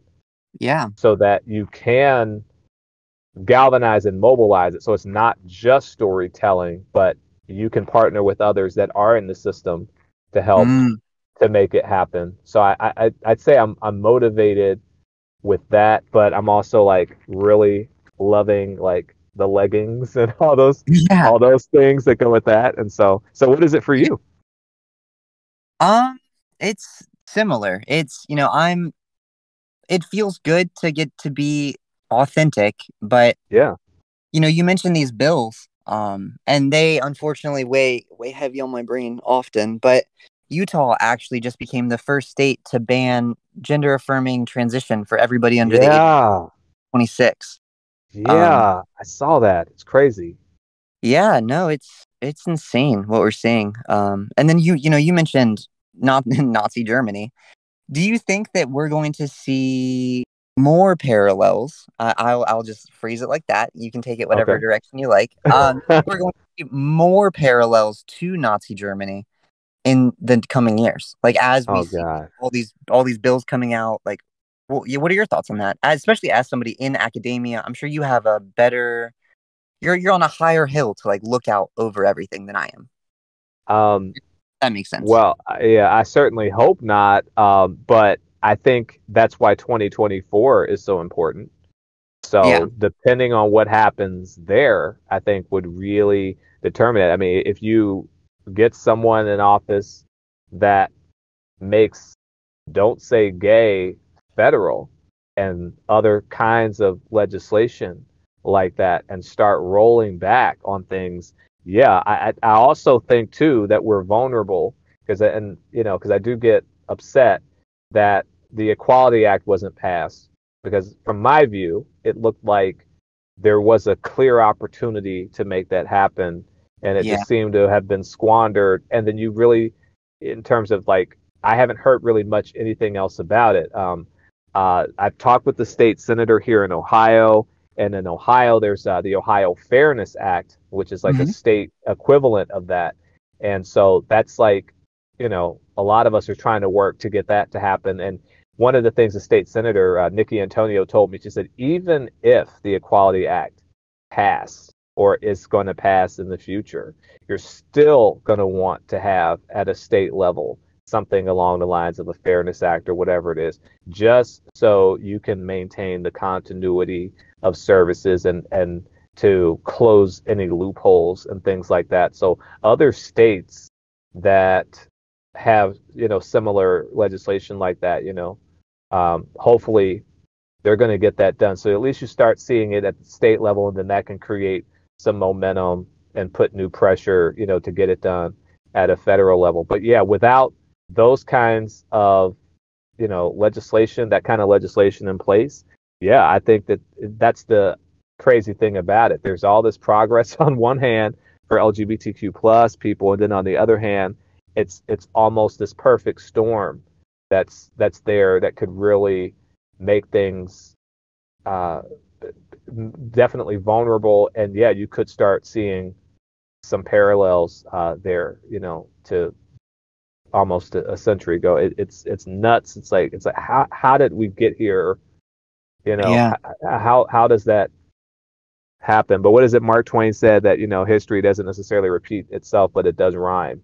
And it's like crazy, some of the things that we're seeing. You'd think you would do better after knowing better. Yeah. And then, even wider than just LGBTQ protections, do you think that this will impact, people of color as well? Or do you think that they will try and keep it localized initially? I'm sure if things were to progress, I'm sure things would expand. But I guess I'm kind of curious. I don't know how to phrase this. Do you think that we will continue to see legislation that is only attacking LGBTQ people, or do you think that we will see legislation that is, well, we already have legislation that's attacking people of color? Yeah, exactly. So that question doesn't even make sense because it's already there. Well, It's already I on the think books. right. I think with LGBTQ, it's politically expedient right now for certain people to attack us. So I think that that's going to be at the forefront. Mm-hmm. Now, with that, the subset of people that are of color, that are also LGBTQ plus, will then therefore be doubly impacted. So it's like you can get things done that way without having to have like a targeted focus on a different sort of demographic. And it wouldn't be politically expedient to say we're targeting, X people of color, Y people of color. But if you're Yeah. doing that under the guise, like, okay, under the rainbow, then sure, you can do that. Also, too, like there's data with all this progress that's been said, for Black people in particular, that have happened, that in like 2050, I think the data is showing this big decline, this big structural reversal in net worth. So clearly, as you said, things that are on the books are very much there, and it doesn't necessarily get a lot of attention because Yeah. it's just not in the feed, it's not in the news cycle, but it's there. So yeah, the master's tools will never dismantle the master's house. There's there's that. So yeah, so I think that could, but at the forefront, it's here with LGBTQ plus, and it's just so crazy to me. It's like you're supposed to be land of the free. Again, going back to freedom, with parental consent, like what Laverne Cox was saying, and with those who are adults, we should be able to do what we want with our bodies. Yeah. And to express that. And that's why you're saying up to 26. It's like, okay, you talk about overreach. Yeah. Up That's not to even just, 26. I mean, that's not even how 18. crazy is that? Yeah, it's like, how 18, crazy is that? I can kind of understand 18 in that, protecting the children, quote unquote. I'm using air quotes because I don't think it's a good argument. I think it's an awful argument. I think it's just bigoted. However, Yeah, at least I can understand, age of majority. But right, 26? That's yeah, insane. yeah. That's hella insane. That's like, because for perspective, I mean, someone that's 25 can be in the House of Representatives. Yeah. So Somebody that's 21 can drink. That's 18 can go to war. yeah, yeah. So it's like, how nuts, but that just goes to show it's politically expedient Yeah. to do that, and that's where it is. And I think, with kids that are under 18, you want a case by case basis, because you do, factor in if someone's brain is still developing, and you maybe take it slower that way. But something with parental consent, and that's, case by case basis, Mm-hmm. that's there's that should count for something. And certainly, people that are in their majority. So yeah, so it's just like, it's infuriating. So this is, I guess, like you said, as we're in our authenticity, like, this is what is motivating, is just, to have that equity that's there. And obviously you have that too, because I've seen your content on YouTube, and you've got your Discord and all that. So Yeah. Let me see.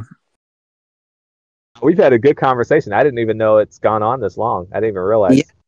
Time flies when you're having fun, right? Yeah. Let me see. So I guess, were there any questions that you wanted me to ask you that I haven't asked you yet?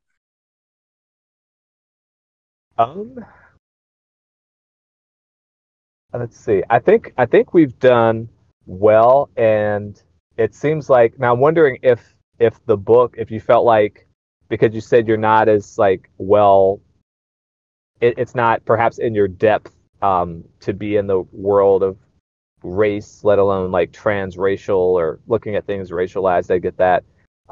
Seeing, now that you've read the book, I wonder if it gave you any kind of interesting perspective, or if you think it's given you something to think about, maybe in ways that you wouldn't have considered before, or something like that, with identities like this. Yeah, I definitely think that this book offered me a unique lens that I haven't ever heard as specifically before. Um, I do have. I dated a black woman for 3 years. So I'm not going to say like I understood it from a personal point of view, but Uh-huh. her and I would talk a lot about like her feelings regarding it, and like the way that socially she was perceived. I also have an uncle who's black. So I would also try and like have discussions about it with him. Hmm. And I think that a lot of the times in those discussions, because of my own lack of knowledge, they will have filtered what they were saying. Um, Whereas your book, it definitely helped, like, I don't want to say like draw the lines, but finish drawing the lines for a lot of things that I've heard in other areas. Um, so I definitely think that it opened up this new perspective. It allowed me to look at this issue in a way that I've never looked at before, especially in regards with like interracial, not interraciality, transraciality. Um, Yeah. yeah. So I do Cool. appreciate that. Yeah. Cool. And yeah, and you read it so fast too. It was like, wow. So you're I like, couldn't put it down. I started reading it and I was like, wow, this is interesting. Because in my own head, I have my it's not, Ronnie and white girl, but I do have my own masculine exterior, like feminine interior that have similar discourses sometimes. Um, yeah. and I found that really interesting as well. So I could relate to like the format of the book, the like discussion back and forth, like why are we like this? Like I hate you, like that sucks. Like you got to deal with it. Like I could Yeah. relate to a lot of that aspects, just not like the race specifically, if that makes sense. Yeah, there's another trans woman I'm friends with, and she was saying something very similar to what you just said. Yeah, like your conscious dialogue at odds with your subconscious dialogue, and then the, collective conscious and collective subconscious, and, just kind of warring with those things that, like, yeah, it creates all this kind of like discourse and the sort that's there. So your community, the people that are here, I'm glad that they were here and that they came. I hope that this conversation gave them a little insight. I guess you'll Yeah. find out. You can let me know what they say. Oh, I'll also send you the video on YouTube. The podcasts tend to do really well. So, or really well, as in like, I don't know, a couple hundred, maybe 1,000 views. So Yeah. I'm excited to see the response to that as well. But yeah, I do hope that the people that were here were able to get some more perspective. I think a lot of people hear the term transracial or transgracial, and they're instantly defensive, which is kind of something that you mentioned both in the book and in the 2015 paper. Oh yeah. And transgracial, they probably most haven't even heard of, Yeah, but transracial, they're like, oh no, that's like wrong. And there are people I think that that probably have done some things less optimally, but most people haven't heard the whole story behind this. yeah. Oh my gosh, I missed one of the most important questions, or is the first question that somebody asked. So I have to ask you. Oh, okay. What are the analogs between, and when I didn't know what analogs meant, so I had to get clarification. What are the similarities between transgender and transracial for you? Like how are they similar? Oh, Yeah, yeah. um, well, one, and this is similar, I think, to some things we mentioned, that there's both like a crossing point that's different from where you started. So clearly there's that with gender, and that there's that with race. Um, you recognize where you started, and you see that there's dysphoria in terms of race, there's dysphoria in terms of gender, and you then are going to take the lonely path towards trying to cross over into a place where you can find more semblance, more balance. So both of them have that kind of journey. They're very similar in that way. Um, the other thing too is like we were just talking about doubling down, like, and grappling with all the different conversations Hmm. that you have internally, and you continually have this internal dialogue, this warring internal dialogue that's there. um, W.E.B. Du Bois, famously, of course, has coined double consciousness. So of course there's that, like, if you're black in a white world and you're trying to balance that. And then, of course, transgender, you're trans in a cisgender world, and you're trying Yeah. to balance those things. But if you stack those together, it's like this kind of quadruple consciousness that exists. So again, you're doubling what you are forced to balance. So I think that's the other similarity too, is just trying to get all your conversation right, all your inner chatter, and recognizing how you're marginalized in ways and different, and trying to work on that. So I think that that's like the big overarching similarities, analogs. Okay. And then I actually have a quote where you mentioned this quadruple consciousness. Can Oh I yeah. read your quote and then ask a question? Or I'm just Oh going to yeah. Sure. ask you to elaborate afterwards. But Sure. the quote is, possessing a quadruple consciousness endows me with powers to float, and in quotes. I get to meander between two different boundaries of oppression, one black and two woman. I live in a parallel existence in that I can relate to the struggles for salience and acceptance. And yet I also can meander into a place of privilege, forced masculine identity. I have to be careful not to engage in practices that would be complicit with enforcing oppressive tenets of patriarchy against the nonplussed identities that are also a part of my existence. And yet, at the same time, I do not want my core and authentic white girl, in quotes, intersections to be muzzled or silenced in order to not engage in what could be perceived as a betrayal to my external assigned identity. Um, and I was just curious if you could elaborate on that. Or, like, yeah. Yeah. So I think I'm saying there that I wouldn't want to be undone with self-hatred, Mm-hmm. and I wouldn't want to be consumed by that, because I have had a period in my life when that certainly was the case. I wouldn't want to burn in self-hatred, and then I wouldn't want to over deliver in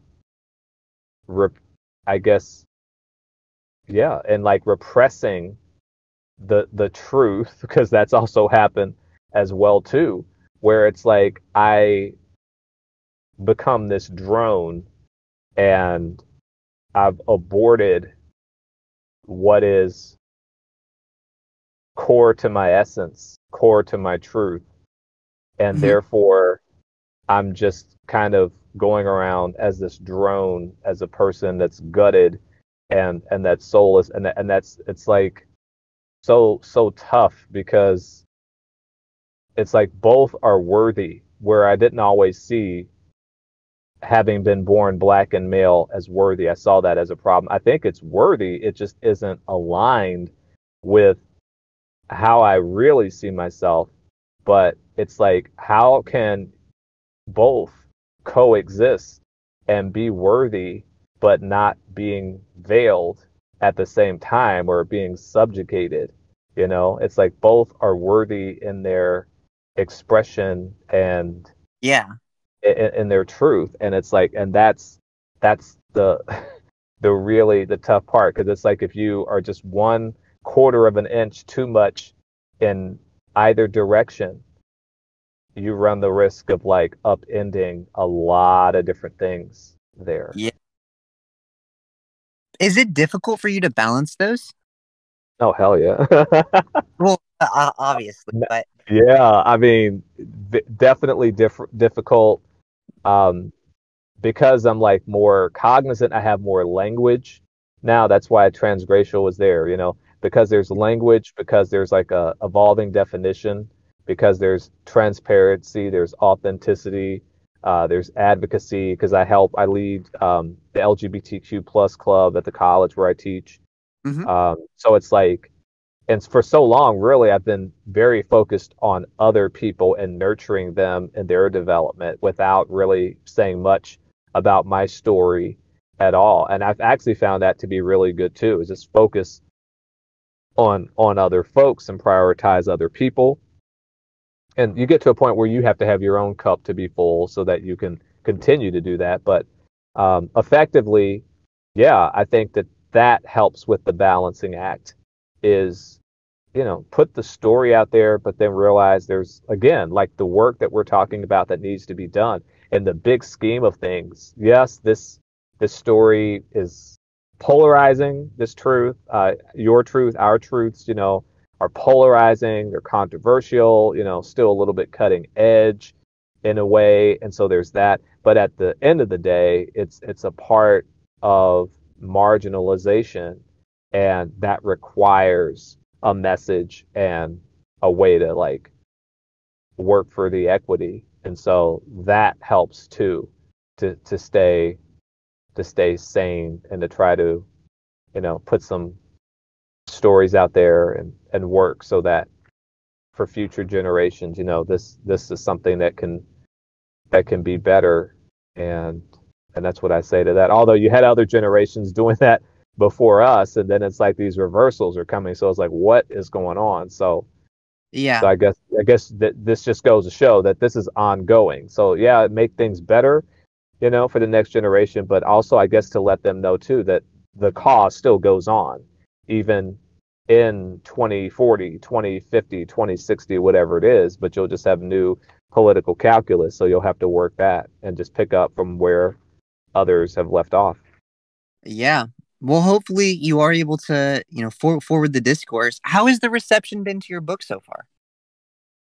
So far, I think it's going pretty well. Like it's gradual. I mean, because I don't have like, you know, Prince Harry platform where it's like in pre-sale you sell 1.4 million copies, you know, like he's done. So I mean, it's still kind of under the radar, but in places where it's known, they're surprised by it because there's, you know, I think some context. So I think it's good, and they're at least thinking about it, you know, thinking about this story and seeing that there must be something to this here, that this isn't just something that's like crazy or someone that's like bandwagoning. Like there's some real issues here with identity. So and then you responded. There's some other interviews, some other podcasts and things like that coming up to do. So I think that there's some I'm the first interest one. to have a conversation. What's that? Did you say I was the first one? Yeah, you are the yeah, you're the first one of this year. There's some other ones Mm. after you. There were a few last year, but that was like in pre-promotion, so the book wasn't out yet. It was just like it's coming, but like you're the first one since it released because it released January 18th. So Well, yay! So you're a trailblazer. thank you for that. um, Yeah. I did have a question. Somebody asked in my Discord server if you were taking any medical steps to like transracial. Yeah, like are you taking any medical transition steps with your transraciality? Yeah. But they're subtle. Like there's some creams that I use to help with skin tone, with lightening, but Mhm. it only like does lightening just by a few shades, and it's Mm. not even permanent. It's so strong that you have to do it like intermittently. You have to do it for a few months and then take a few months off, or else you'll Mm. end up not only damaging the skin, but you'll end up darker because you've damaged the skin because it'll hyperpigment and Oh, yeah, you see what I mean? So yeah, on the surface, it can look like, well, you're saying this, but you're not doing anything about it. And it's like, well, I am, but it only moves me on the continuum just a little bit. So, and I've had some like surgeries to like modify my appearance a little bit to like bring my nose in a little bit and things like that. Some things are like FFS, like I think I heard you say something along those lines too. I want to do some like the brow bone and things like that, the trachea shave. So I'm looking mhm, into that for FFS and coming up. I guess I'm just gonna have to like work with makeup because I wanted something permanent. And there are some agents out there that are permanent, but it's such a blunt tool that it'll just depigment you from the start, and it's not like you can move in this continuum of shade. Like you can't just reduce that. Like it's either all or none. You either have pigment or you don't, and then that creates a whole other kind of problem. So, yeah, um, so in essence, yes, I am doing things, but I'm trying to do so with mindfulness and without exchanging one problem for another. So, yeah, yeah. That is something that happens a lot. You know, people will like rush through things and then they're like, "Wait a minute, I went too far. I did too much. Uh-oh." right, right, and so that's why I say, like, with that question when you asked about mental health, I mean, I think that I'm doing this systematic, but I get there are people, you have dysphoria in varying levels. And, for some people, that they just have to get out there and do it. Like some of the like trans friends I had, like they had to like transition and do things. And it's like, well, maybe if I didn't have the racial component, maybe I would have done that sooner. But because for me, it's like to go through all that work to transition and still to have it not the way that I wanted, I felt like I'd rather try and do both at the same time and try to balance it out that way. So Yeah. yeah, I loved your questions, by the way, too. You're very, very thoughtful. I love it. Thank you. Um, let me see. There's a few minor questions that I think were answered here. Oh, Okay. if you had a celebrity look-alike to the white girl within, what celebrity would you look like? Oh, that's so fun because I've speculated before with different looks. I like I like Anne Hathaway's look. Mm-hmm. Um, so there's that. Um, I as a kid I liked Kimmy Gibbler from Full House, which is like crazy. But yeah, so I like Anne Hathaway's look.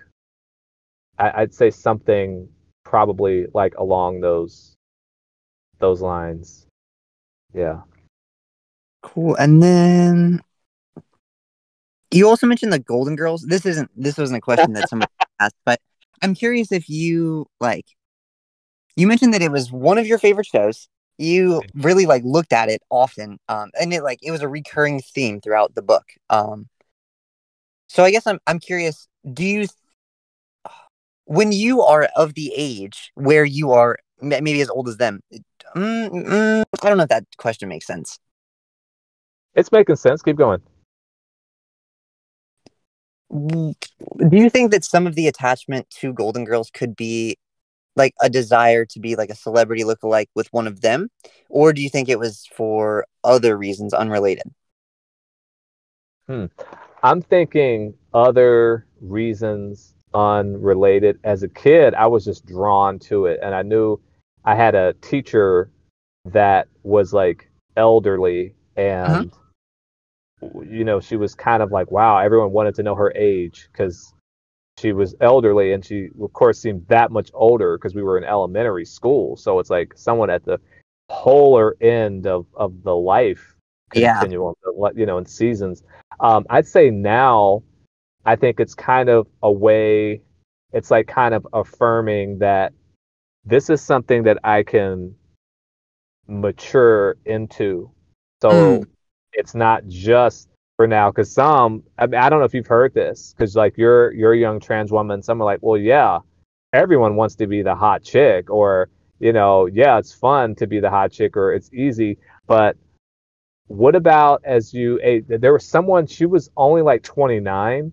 Hmm. This was like a YouTuber, and she was like saying that she had regrets and was thinking maybe I should have just stuck it out as a guy. And one of the things that some of her comments were interpreted as is like, okay, now that you're about to be 30 and seemingly, and I'm not saying that this is true, but some people in society say, oh, well, then it's not quite the same for a woman Yeah. 30 plus or what have you.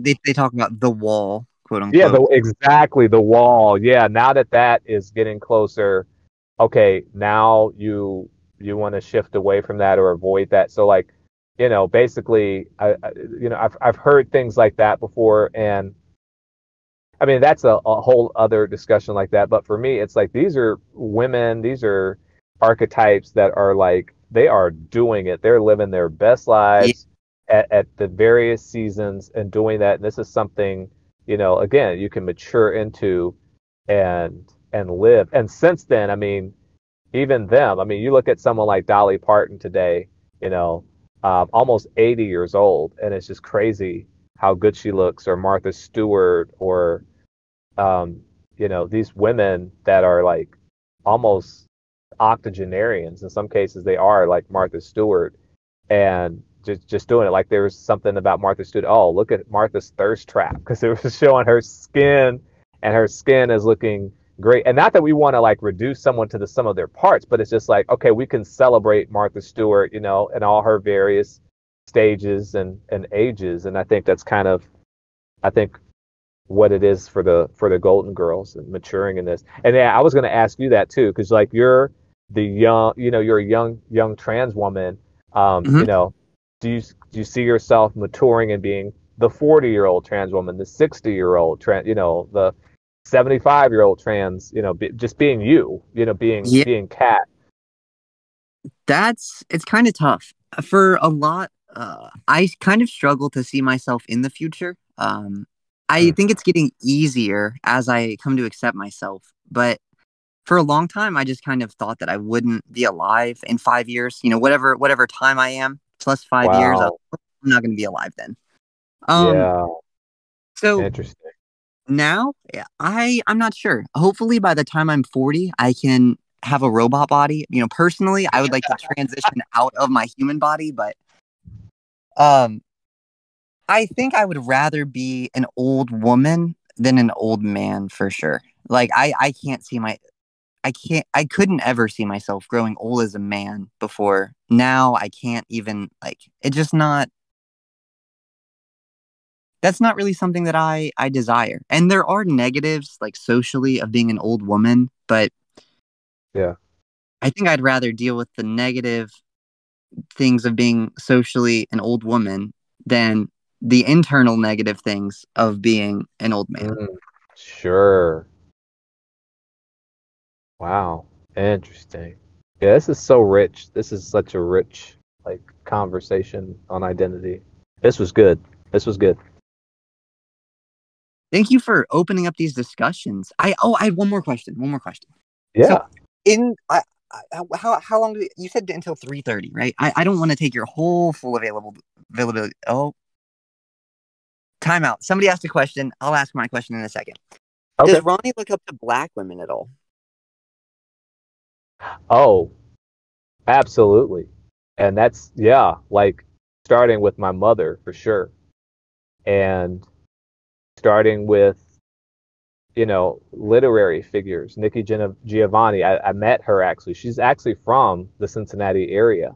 And if you're unfamiliar, she's a well known poet and started out self publishing and also became a professor, like I, am doing. And she has definitely grown in prominence. I even quote her in the book. So someone like her, um, obviously, Toni Morrison and someone like Maya Angelou. My high school principal was a Black woman, and a lot of people had issue with her. And maybe there's some things she could have done that were better, but she inspired me to go get my doctorate. I didn't know, like as a kid, I thought the only doctors were medical doctors. It's like I didn't know that there were like academic doctors that, I was like in eighth grade realizing that you could do that. You could have like an academic doc. And she had a PhD in music from Washington University in St. Louis. And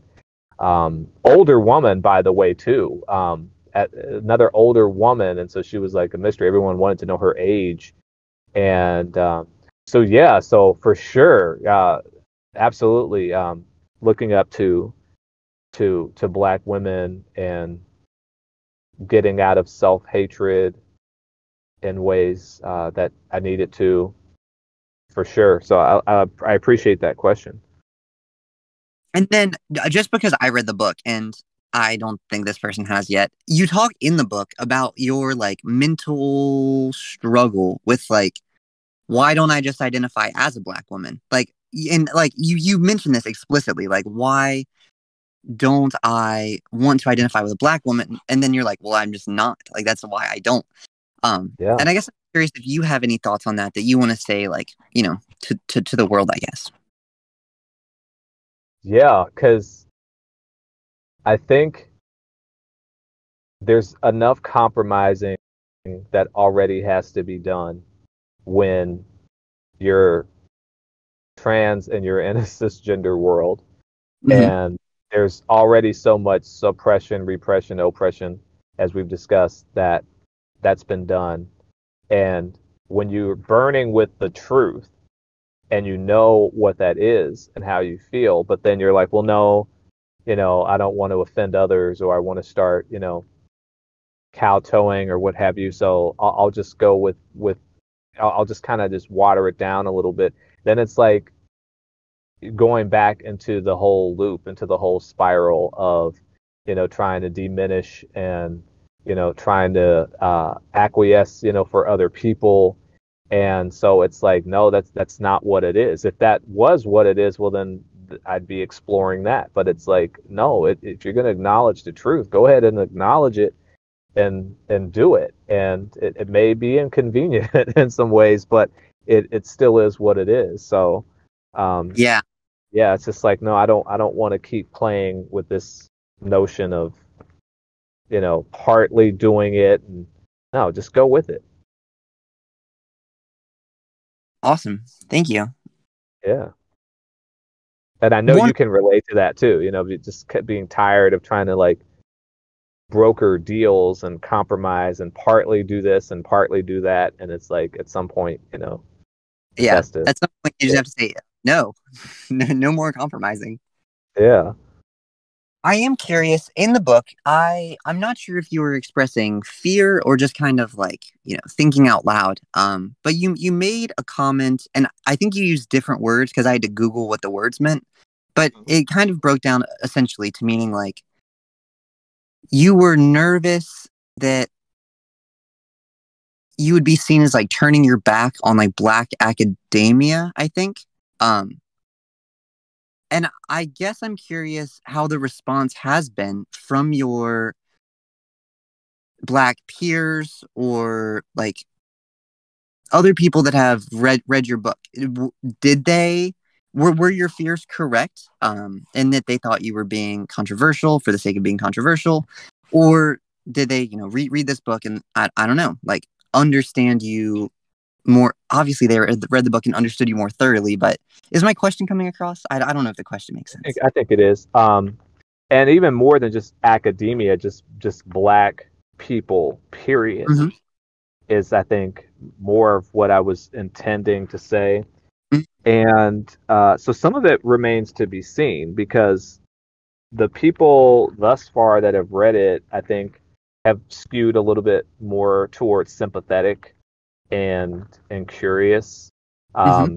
I don't know I've come across anyone that's like vehemently opposed to what I'm describing, and then all of a sudden it's like, okay, I'm trying to like convince them. It's like, well, just read this and see. I'm sure that will happen at some point, and they could read it or read part of it and just double down all the more and just feel like they're right in Mm-hmm. what they believe. So I'm sure that is on its way.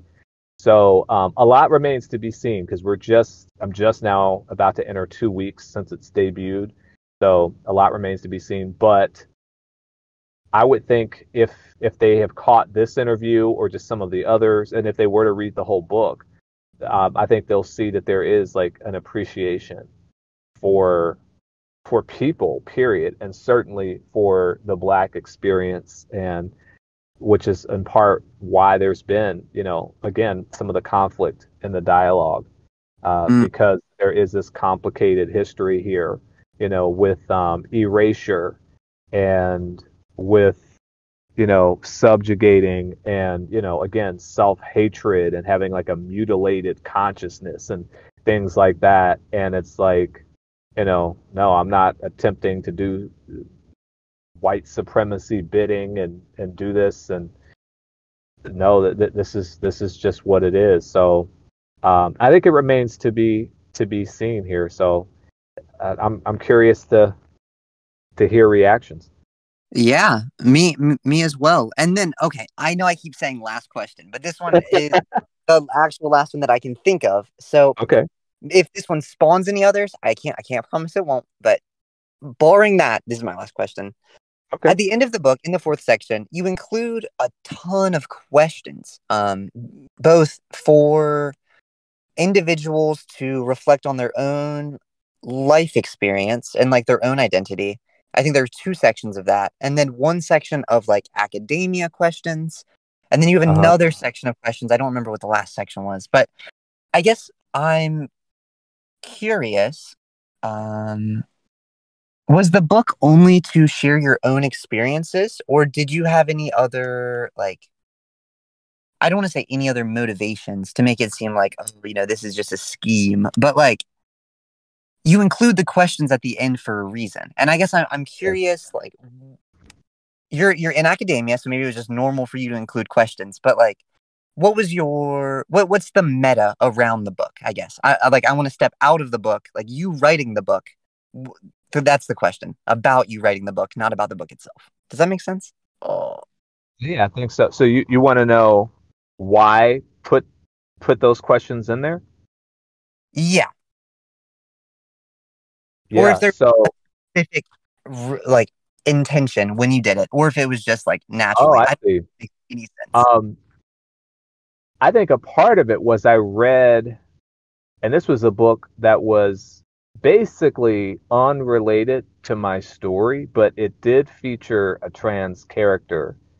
And in the back of the book, there was, and that trans character, by the way, happened to have been a college professor. So it's kind of interesting.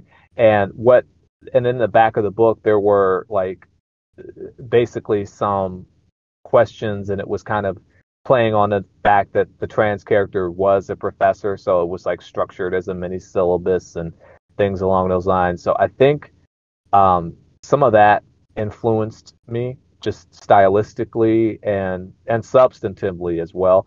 The other part of it, though, is while I told my story, I know that it's more than just my story, and I really wanted this to kind of to double as like an identity management resource, or at least to have some of the beginnings of that, so that other people that have maybe the same kind of intersectionality, or if they have something that parallels or that's adjacent to what I have, could begin to contextualize so that maybe they can formulate a phrase or coin a term that may be specific to them, or some kind of an evolving definition that would relate to them in that way, or something that they would just want to be able to grasp more, in terms of their identity. So if they could start writing letters to themselves, where they're pinning down their conscious and subconscious dialogue, and or have an identity wheel, work with that, look at resources.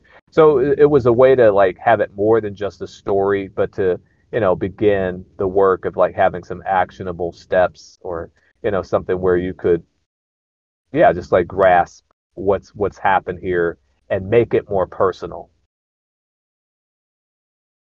Yeah, that makes a lot of sense. And I think that was a really good stylistic choice. And, as soon as you finish the book, you're reflecting these questions. And I don't know, at least me personally, I really enjoyed the like pondering the questions and like thinking about, oh, I wonder why this question was asked in this way, or just in general. But yeah, that makes a lot of sense. Thank you. Oh yeah, sure. Yeah. And maybe you got some additional perspective yourself, based on your journey. Oh, this book definitely gave me a lot of more perspective. Yeah, no, this book,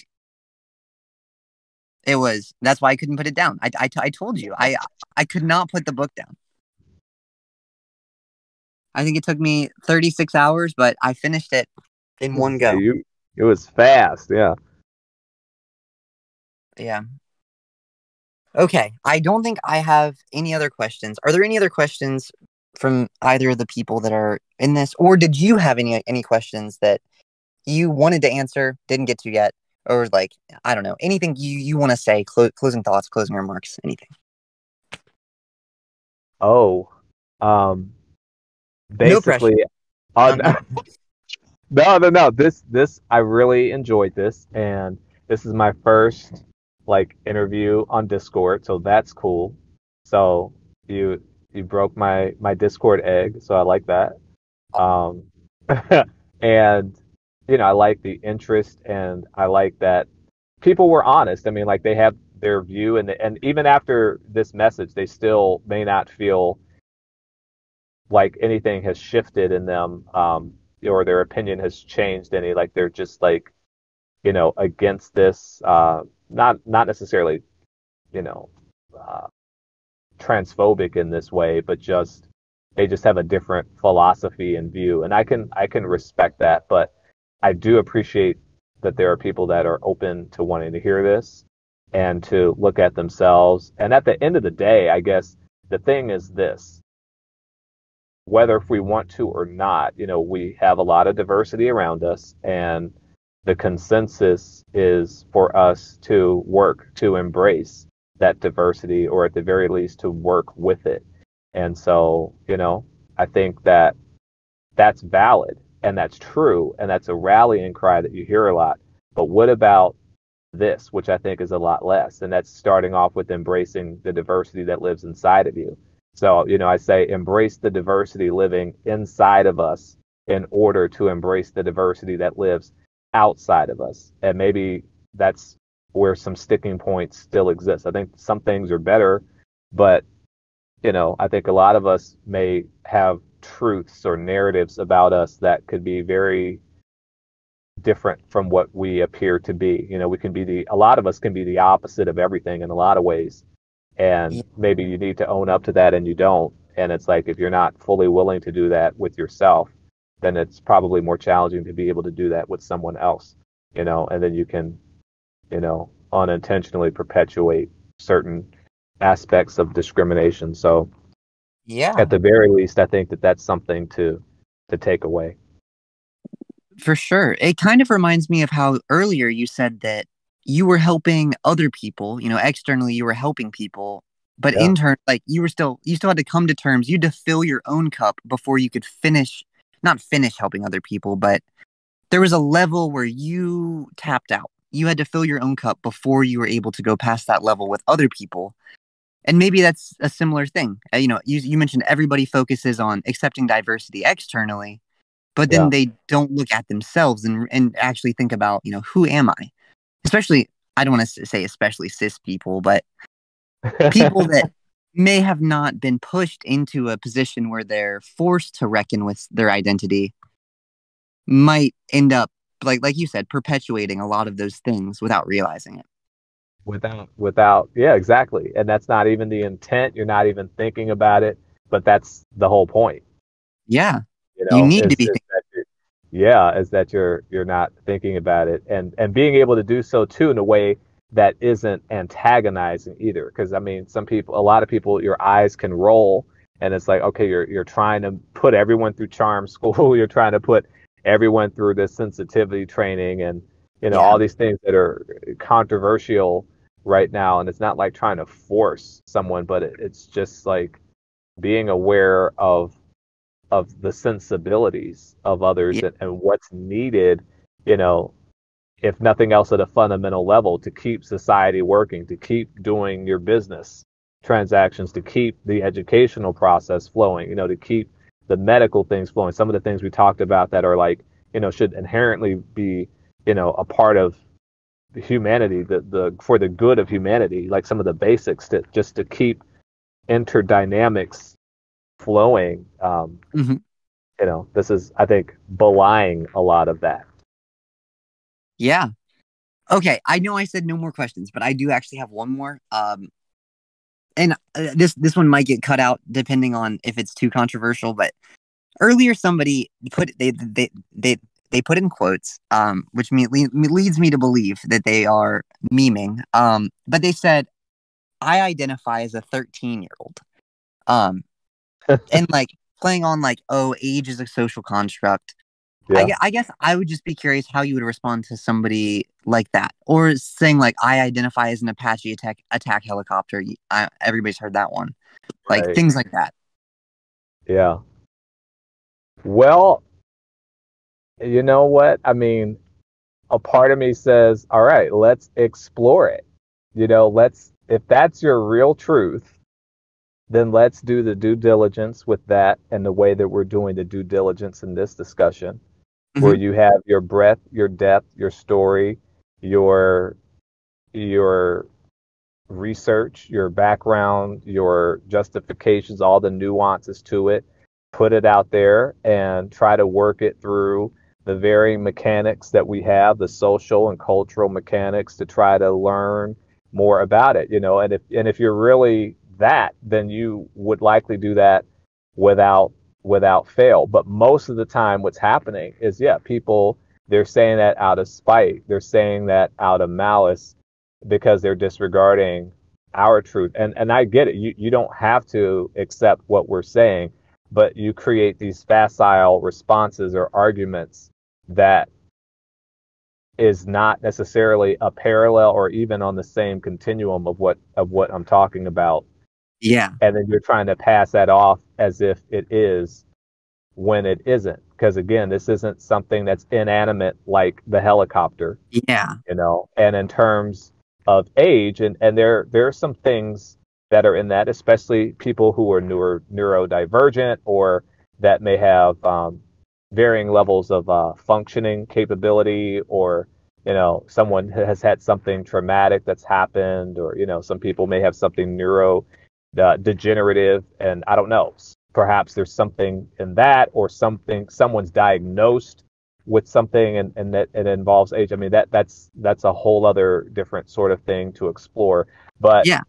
otherwise, I mean, you have folks that are just saying something, just just kind of just pulling it out there as an insult.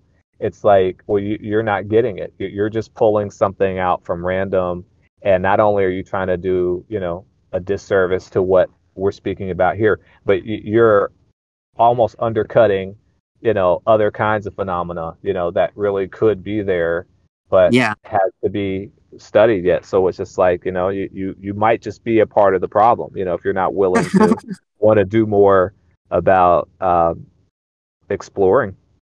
Yeah. Some people just want to be reactionary because they're uncomfortable. It seems like Yeah. that was an interesting point on the age thing, though. And I think what you said initially about exploring it. If somebody legitimately identifies as a 13-year-old, they would be willing to explore that, likely. Like if that was a legitimacy, and if not, they will be like, "No, I was just kidding. Like that was just a joke." And then it's okay. You're part of the issue. Then you're just a part of the problem. Gotcha. Yeah.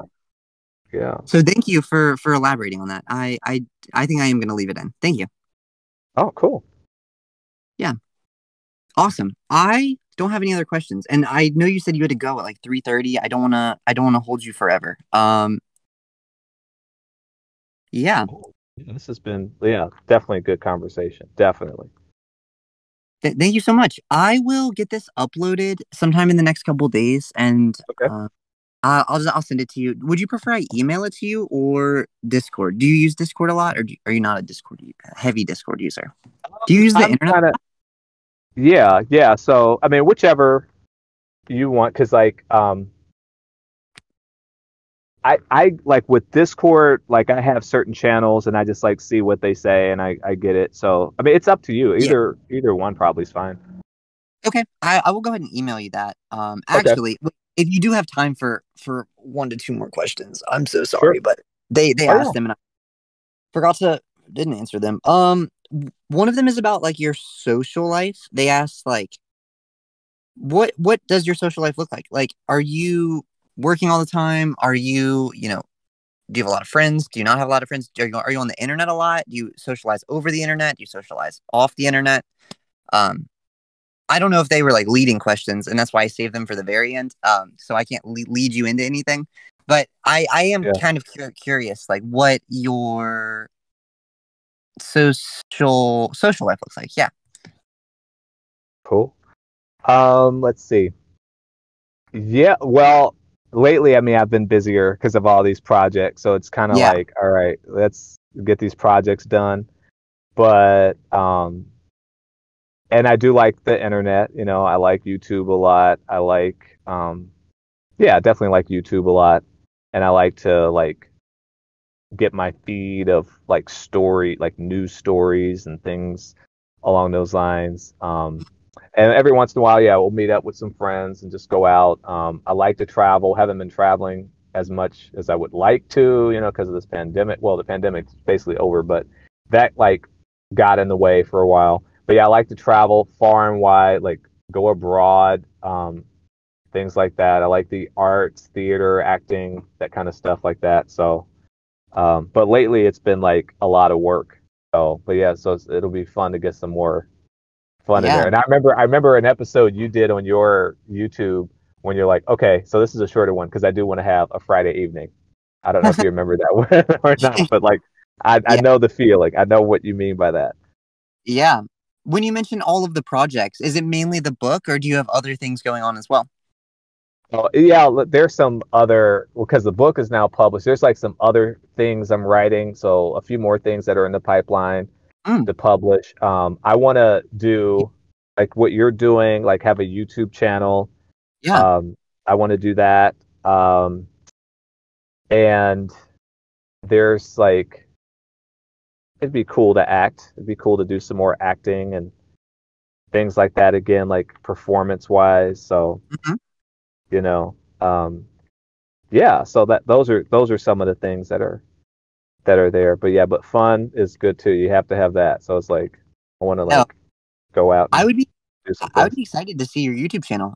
If whenever that happens, and I'll make sure to update this to link over to it if you have one. Well, I think you do have one. I think I found your YouTube channel, but I don't think it had Yeah, much. it's like starting. There's nothing on it, so I just like put the basics. Now I have to like start doing some content. So yeah, so Yeah. eventually we'll get some content going. Okay. Well, anyways, sorry to keep adding questions, but I Oh, really you're good. appreciate your time. This has been really enlightening and also just really, really nice to talk to you finally. Your book was really good, so it's Thank very you. nice to be able to talk to the author. Um, yeah, thank you for your time. I really do appreciate it. Oh, thank you. Yeah, this was definitely cool, and yeah, I definitely plan to watch your other content for sure. Awesome. Yeah, I can't think of anything else. Nobody else to say anything. Okay, yeah, thank Okay. you. You have a great rest of your day. Okay. You too. Yeah.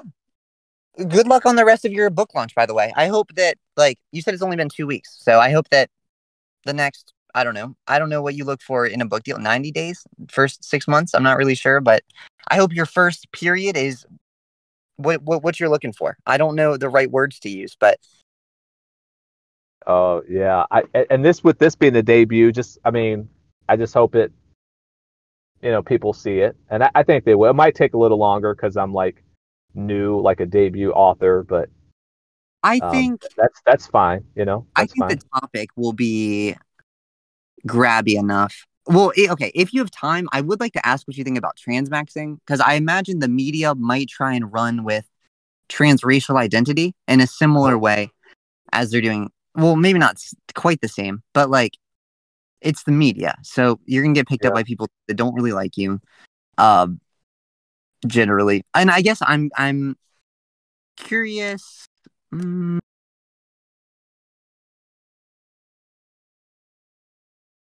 hmm. Okay, if you could have two alternative options, right? Like, let's say Hmm. one, you get picked up by supportive news stations, or not news stations, but like media outlets, but the response is less viewed or less. I don't want to say less traffic, but like less people witnessing your idea, your topics, your new vocabulary, all these ideas that you're presenting. Which, like with systems theory, I love systems theory. You talking about these things is incredibly important because it establishes like the systems of these things. And I guess I'm curious. Oh, sorry, this is such a long question. Would you prefer more media coverage of a negative kind, like people that are like, oh, look at this, look at this thing that's like this internet phenomenon, or would you prefer less attention from positive sources that are like more good natured, I guess is how I'll phrase that. Mm, really interesting. Huh. Maybe. Wow, that's tough because I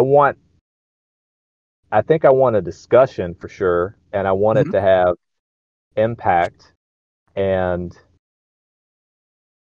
a part of me wonders what it would be like to have it smaller, quieter, a bit more positive, so that it gains momentum and that maybe there's like more clarity of the message that's there, And so then it that yeah, so that if it does gain more momentum, then it's like, here's the story and it's less likely to be hacked and chopped up and misconstrued.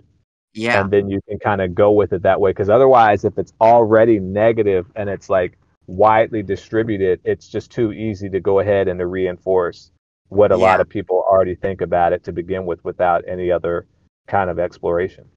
yeah. Well, I do hope that the response is positive, and I think that the way you cover it is very in depth and like I don't know. Personally, I really enjoyed the book. I highly recommend if you're still listening to the podcast at this point, go read the book right now. I don't, but um, no, I think that people that are engaging with you in good nature or just actually reading it are going to walk away doing exactly what you hope, which is having these discussions, and I think it'll be a positive thing. But well, I don't really know anything. I'm just an internet person, so. Right. Yep. Anyways, yeah, that's all I got. Thank you again. Sorry to Oh, thank to, to you. keep running in circles here, but Oh, I no, do no, this appreciate is your time, good. Oh, I appreciate you. Thank you so much. of course. Yeah. Well, you have a great rest of your day, and thank you Okay, again. you too.